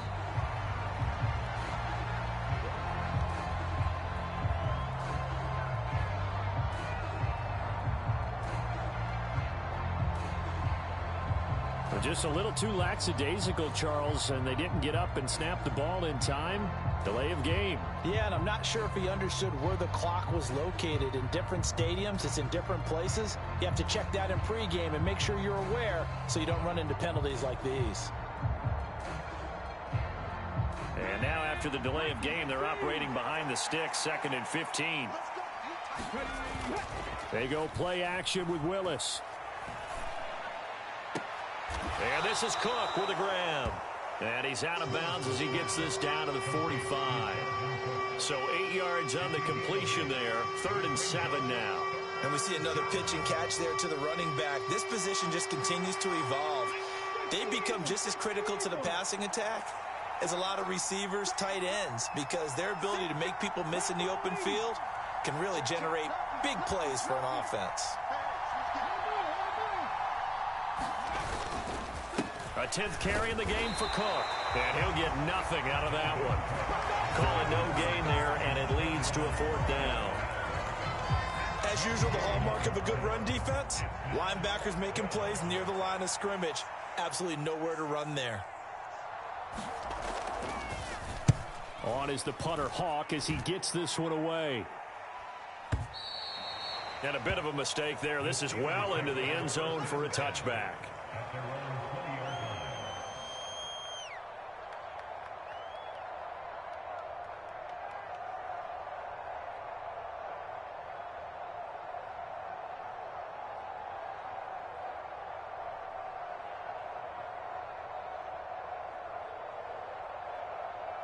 The Steeler offense here about ready for their next drive. But not an ideal way to end their previous drive. They threw the interception, Charles, after they had built up some momentum. They were moving the football, but something to at least build on for this offense as they run back out here. Yeah, you're right about that. Up until that last play, everything was working pretty well for this offense, gaining chunks of yardage, getting first downs, really making a push for the end zone, and looked like they had a nice rhythm going. Now you got to have a short memory here. Don't focus on the interception. Focus on what came before it and get back to it. Here's a 2nd and 5 now from the 25. Slot man moves right. 2nd down. Here's Pickett. A short one there to Freiermuth. So nothing doing there. And it brings up 3rd and 5 now. And there's a completion to the tight end. And look at the size of these players nowadays. At that spot, 6'4", 6'5", and up. A lot of guys used to be basketball players. Somehow came back to football. That's really good for the game of football. You get better athleticism, great hand-eye coordination, guys who know how to control their bodies when they run their routes.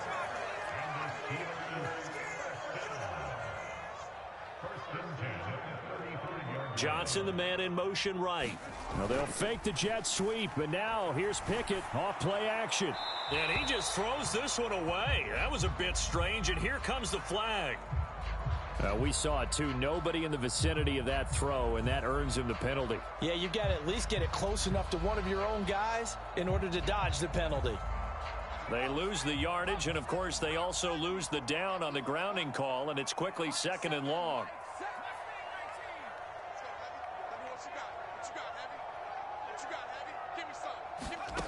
Pickett.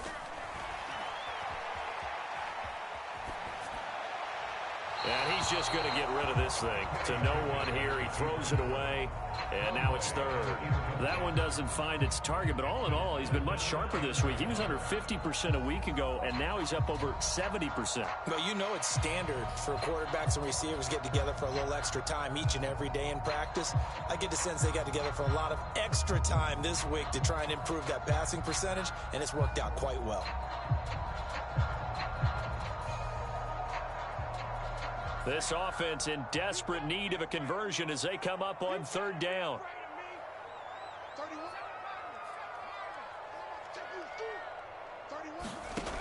Working out of the gun, it's Pickett. Finding Harris over the middle. And he's able to get out to the 32, brought down there. A gain of 9, not enough, and it's fourth down. We can make this one pretty simple. Locked up all of his progressions downfield, forced to get it to his running back. But how about the way they ran to the football and knocked it down to force a fourth down? The offense going to stay out there. They've converted once, failed once. What can they do here on fourth down? And now here's a timeout defensively coming from the Cardinals. It's just their first, so 2 remaining as they burn one here in this third quarter. And they're going to at least line up to go for it here on fourth down. Boston, the man in motion left.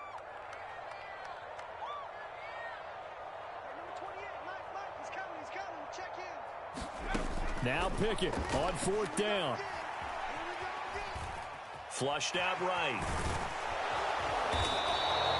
A surprising move to go for it predictably, at least somewhat predictably. It doesn't pay off. Then the Cardinals will now take over with excellent field position.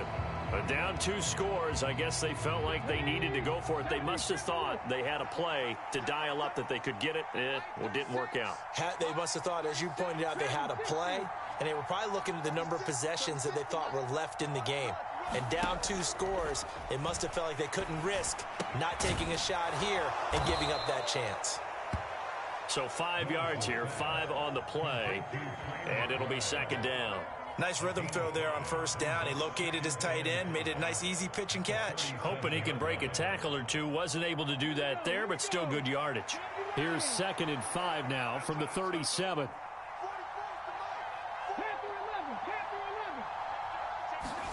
Now Willis to throw. And he coughed it up. And it's picked up by the Steelers. And now off to the races down the right side. Down inside the 10. And he takes it back to the house. A fumble recovery for a Steelers score. This defense, Charles, they needed some type of a spark to help get them back in this game. I think they just got their spark. No doubt about it. You know, that's all they discussed. How can we get ourselves moving again? How can we get our team going? This definitely qualifies.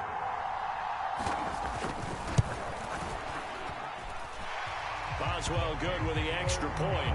And they're back within a touchdown at 21-14.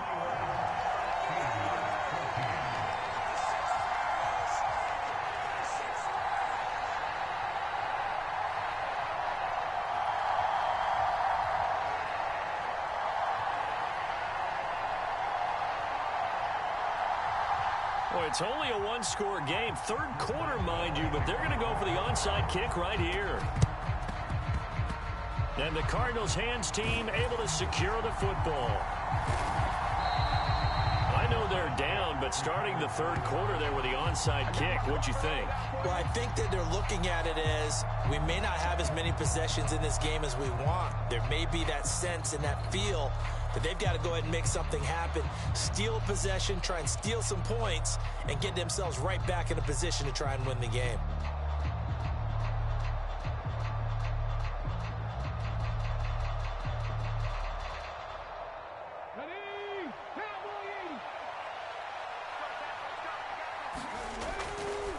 Getting the ball is Cook running left. And he works his way forward to pick up 4 yards there. Second down. And that kind of run on first down, that's a winning type of a run. That just sets things up for them moving forward as they begin the drive. Second and 6 at the 41-yard line.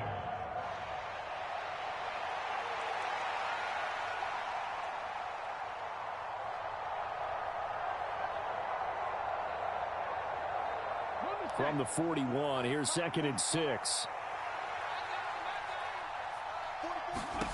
Willis. Flush to his right. Willis takes a hit and the ball is free. And it's picked up by the Steelers. And he's able to get it back to the 41-yard line. We just saw the dilemma for every coach. You want them to fight for the extra yardage, but somehow continue to cover the football. Oftentimes when you fight that hard, the ball becomes exposed. Defensively, it's obvious they're trying to be more aggressive. First tackle, a little too aggressive. Second one, though, they strip it loose. The Pittsburgh offense at the line to start their next drive.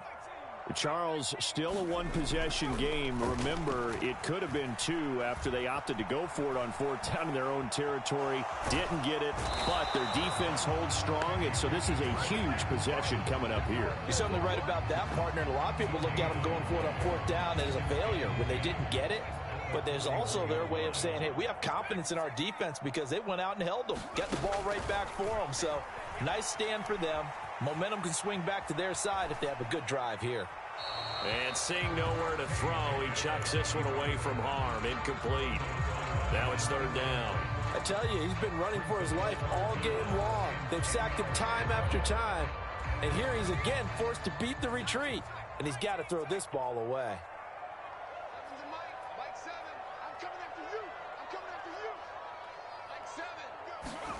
Throwing on 3rd down. Here's Pickett. Buying time to his left. And he'll just get rid of it. And once he escaped the pocket there, he tried to keep...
those eyes downfield, but nothing was materializing. So he makes a smart move and gets that to the sideline.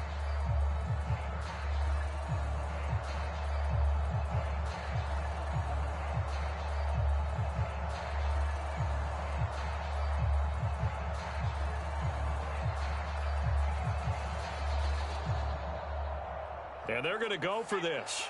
Just 1 for 3 so far on 4th down tries. They're trying again.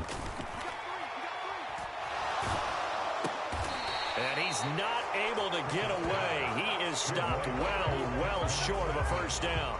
Boy, a real head-scratcher there. And it'll be a turnover on downs.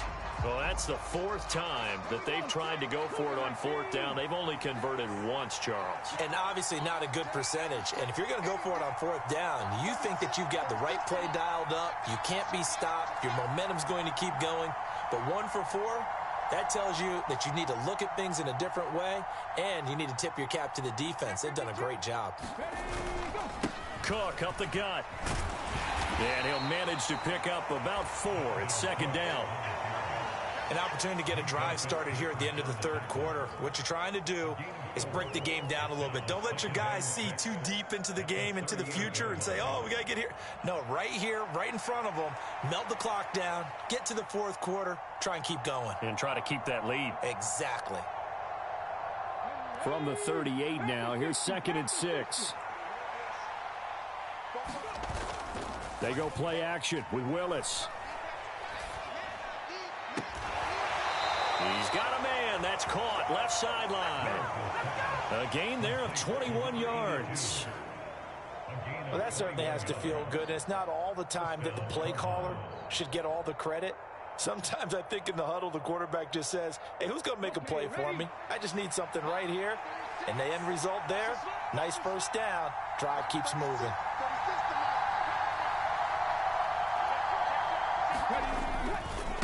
Handoff comes to Cook. Looking to find a lane, but he can't. Reined in at the line of scrimmage. No gain on the play there. 2nd down.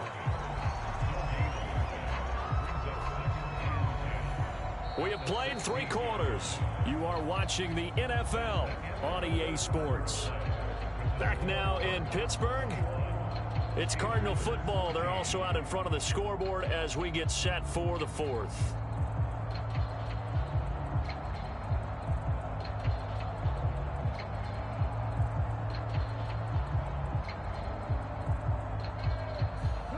Now is 2nd and 10. Willis will look to throw it. Got his man complete over the middle. It's Cook. And he'll get it here to the 10-yard line.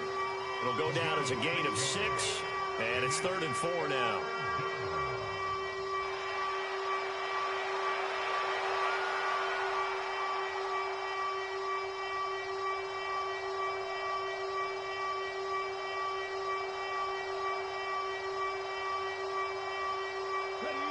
In search of 4 yards here to pick up the first down.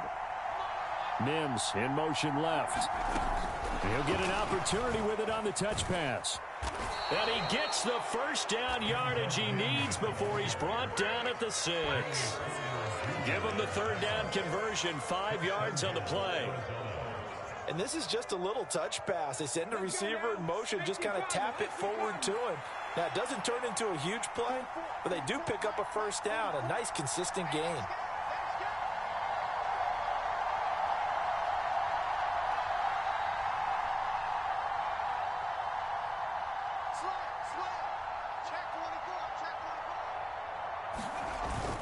They'll run with Cook.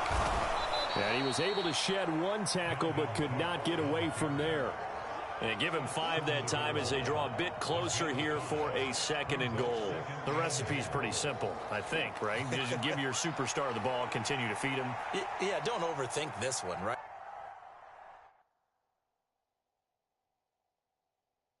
Make sure he's touching the football, but you're also counting on his intelligence in playing the game as well. If it's not there, don't force the run. Just make sure you hang on to the football and keep the clock ticking.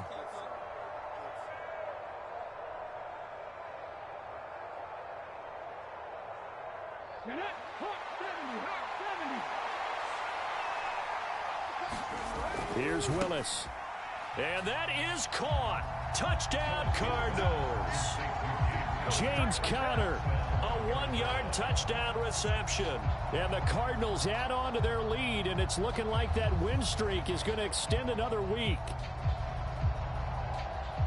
Well, Charles, he's still a young signal caller in this league, 2nd year in the NFL. And I don't know if last year as a rookie, if he would have worked through his progressions like he did on that touchdown pass. I think you're right about that. We're seeing him grow up right in front of our eyes because when he went to his primary read, he recognized that they were all over that, so he continued to survey the field, picked up another target, and delivered a pass exactly where it needed to be. A very mature play for the 2nd-year quarterback. After the touchdown, out is Prater to kick. Fair catch going to be taken, and this will be moved out to the 25.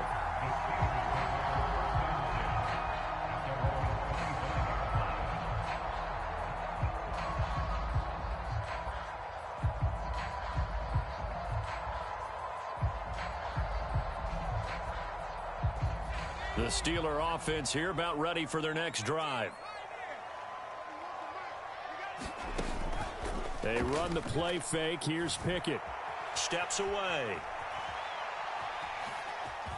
Pickett lost it, but this will fortunately wind up out of bounds. Second time he's fumbled in this game. Fortunate for him, this one goes out of bounds. And the key for him now is how much equity have you built up with your coaching staff? How much equity have you built up with your team to continue to get opportunities? Fortunate that one went out of bounds, saved him from a turnover.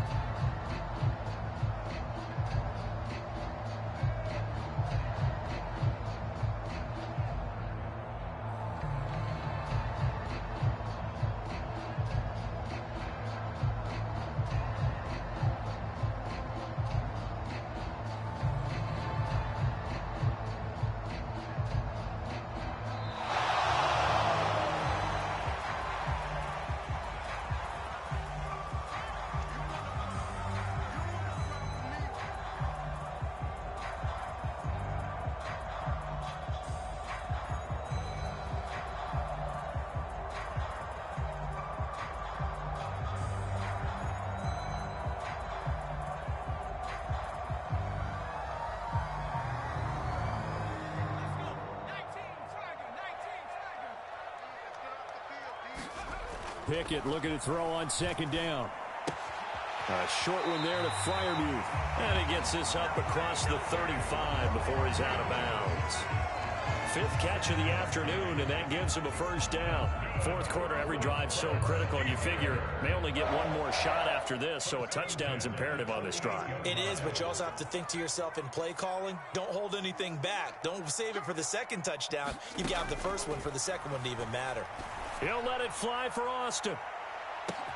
This is caught inside the 15. And into the end zone. Touchdown, Pittsburgh. Calvin Austin, 62 yards. And the Steelers have made it a one-score game again here in the fourth. Extra point put through by Boswell. And now things get a bit more interesting here in this fourth quarter.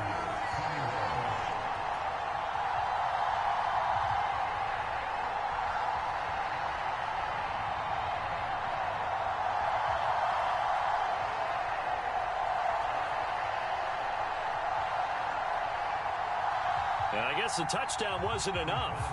They want the onside kick as well.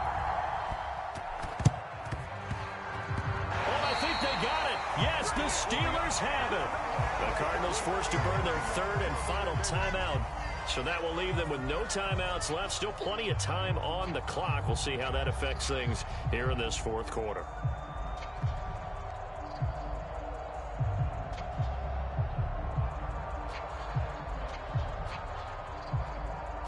Good starting field position for them as they come up 1st and 10 at the 45. A little jet sweep to start the drive. And a great job there to read that one defensively. They strung him out, would not allow him to cut upfield. It's a pickup of 4, and it'll bring up second down. Let's just make this one succinct. Nice job there. All 11 guys on defense diagnosing the jet sweep and putting it down.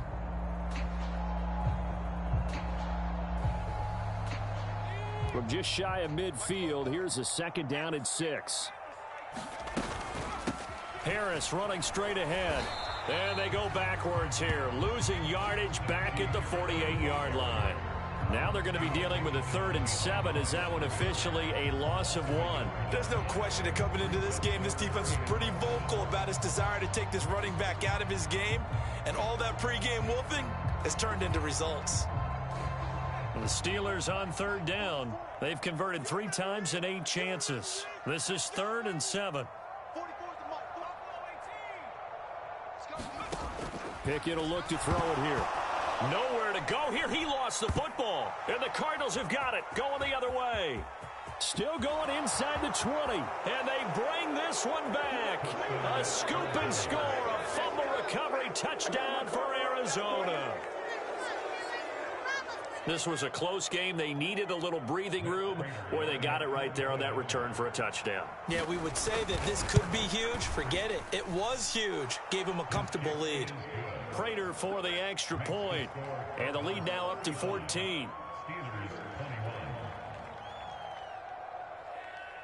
Matt Prater is to kick off for Arizona. So here's the kickoff now as he'll get it again following that fumble return for a score. And this will not be returnable. It's out of the back of the end zone for a touchback.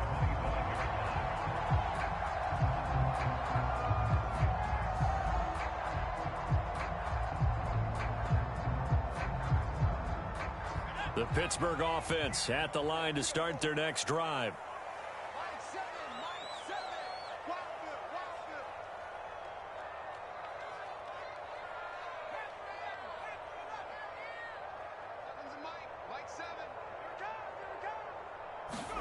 On 1st and 10, it's Pickett.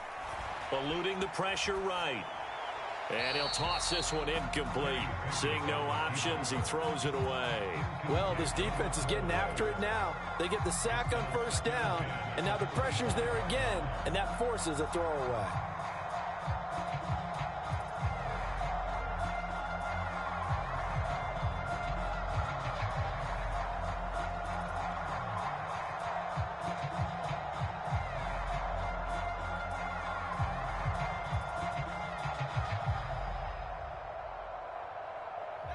So the incompletion, and now it's 2nd and 10, again from the 25-yard line.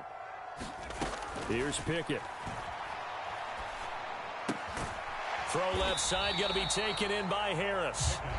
That helps the completion percentage, but not much else, and now it's 3rd and 10. As a defense, you're more balanced when you're in zone coverage because you're able to keep your eyes on the quarterback and see the play develop in front of you. They're able to keep the quick pass in front of them and stop it right at the line of scrimmage. 3rd down and 10. Mike 7. Here we go, D. Here I come again. Here I come again. Here I come again. Back to throw. Pickett. Oh, what a heck of an effort there as he'll make the diving catch. And they're indeed going to go for it here on 4th down. So trailing here in the last quarter. Let's see how this plays out. And he's going to have the 1st down, yardage to the 35. In motion right is Austin. To the air on 1st down with Pickett. He finds Austin complete. And he'll be out of bounds, but able to get it up past the 45. 12 yards that time, and a Pittsburgh 1st. Clock management definitely critical here if they want to get back in this game. Absolutely agreed. They have to up the tempo in this case, down a couple of scores. Want to make sure they have a chance to win this ball game.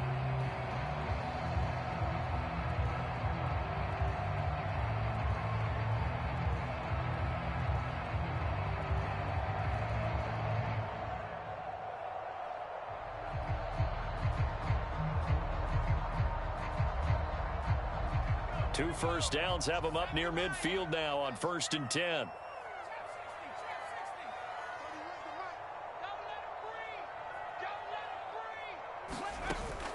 Off the play fake, here's Pickett. A short one there to Freiermuth.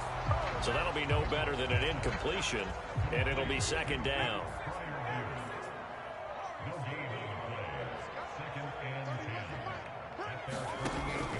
Looking to throw. Pickett.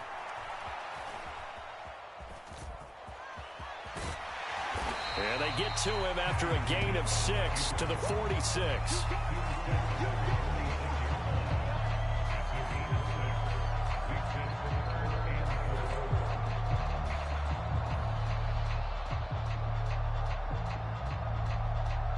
Two minutes left to play in this football game here on EA Sports. So the Steelers with the football as we get you reset. They face a 3rd down now as they try to find a late score.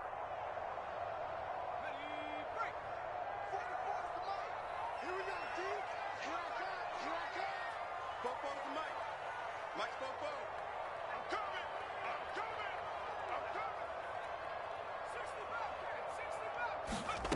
Operating from the gun. Pickett. Able to find the open man. That's complete. He's got the 1st down and then some. And into the end zone. Touchdown, Pittsburgh. Calvin Austin His second TD of the game and 16th on the season. And the Steelers have cut it back within a score. Still an important piece of business to take care of, the extra point.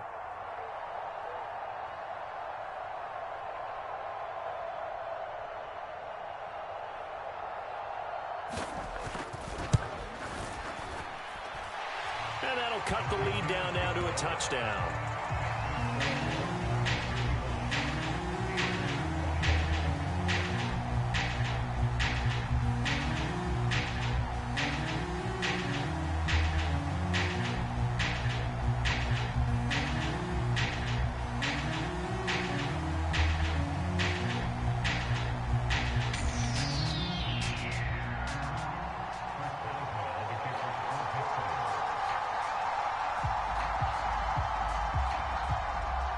Boswell now to kick it away after the touchdown.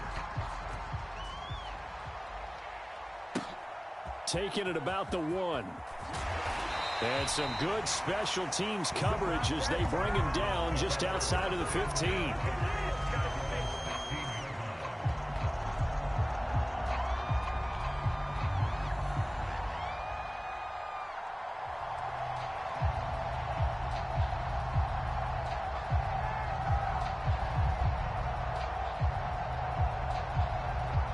Ready to go with their next drive, and at the line, the Cardinal offense.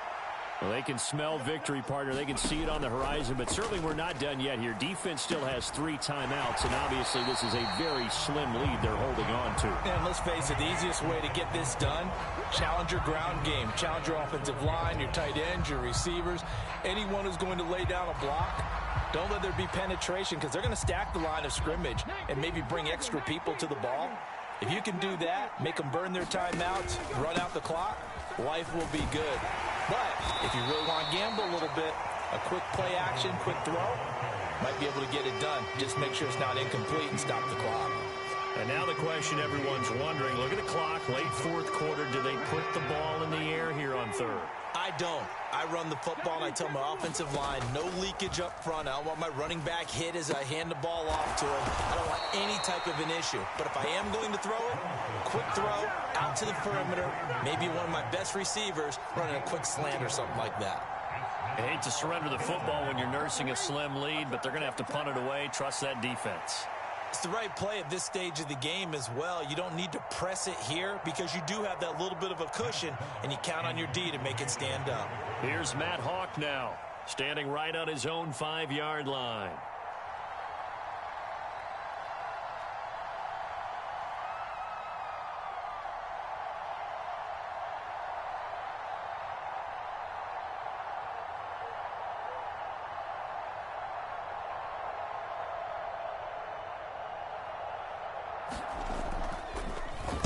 His first punt, 45 yards. This looks good as well. It's taken to the 26. A very nice punt that time, but they get 11 back on the return. And there'll be time for maybe one final play before we hit triple zeros.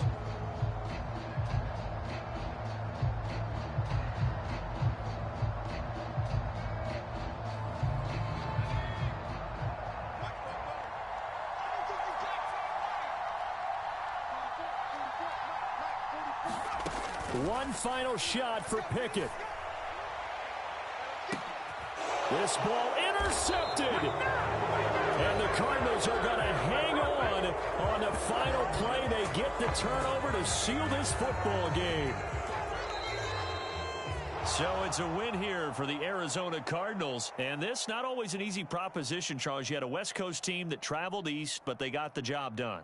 And there's so much that goes into it because your body time and your body clock different from what you're used to west, because if you go east, you're going to lose up to 3 hours, right? So is your body going to be awake when it's time to play?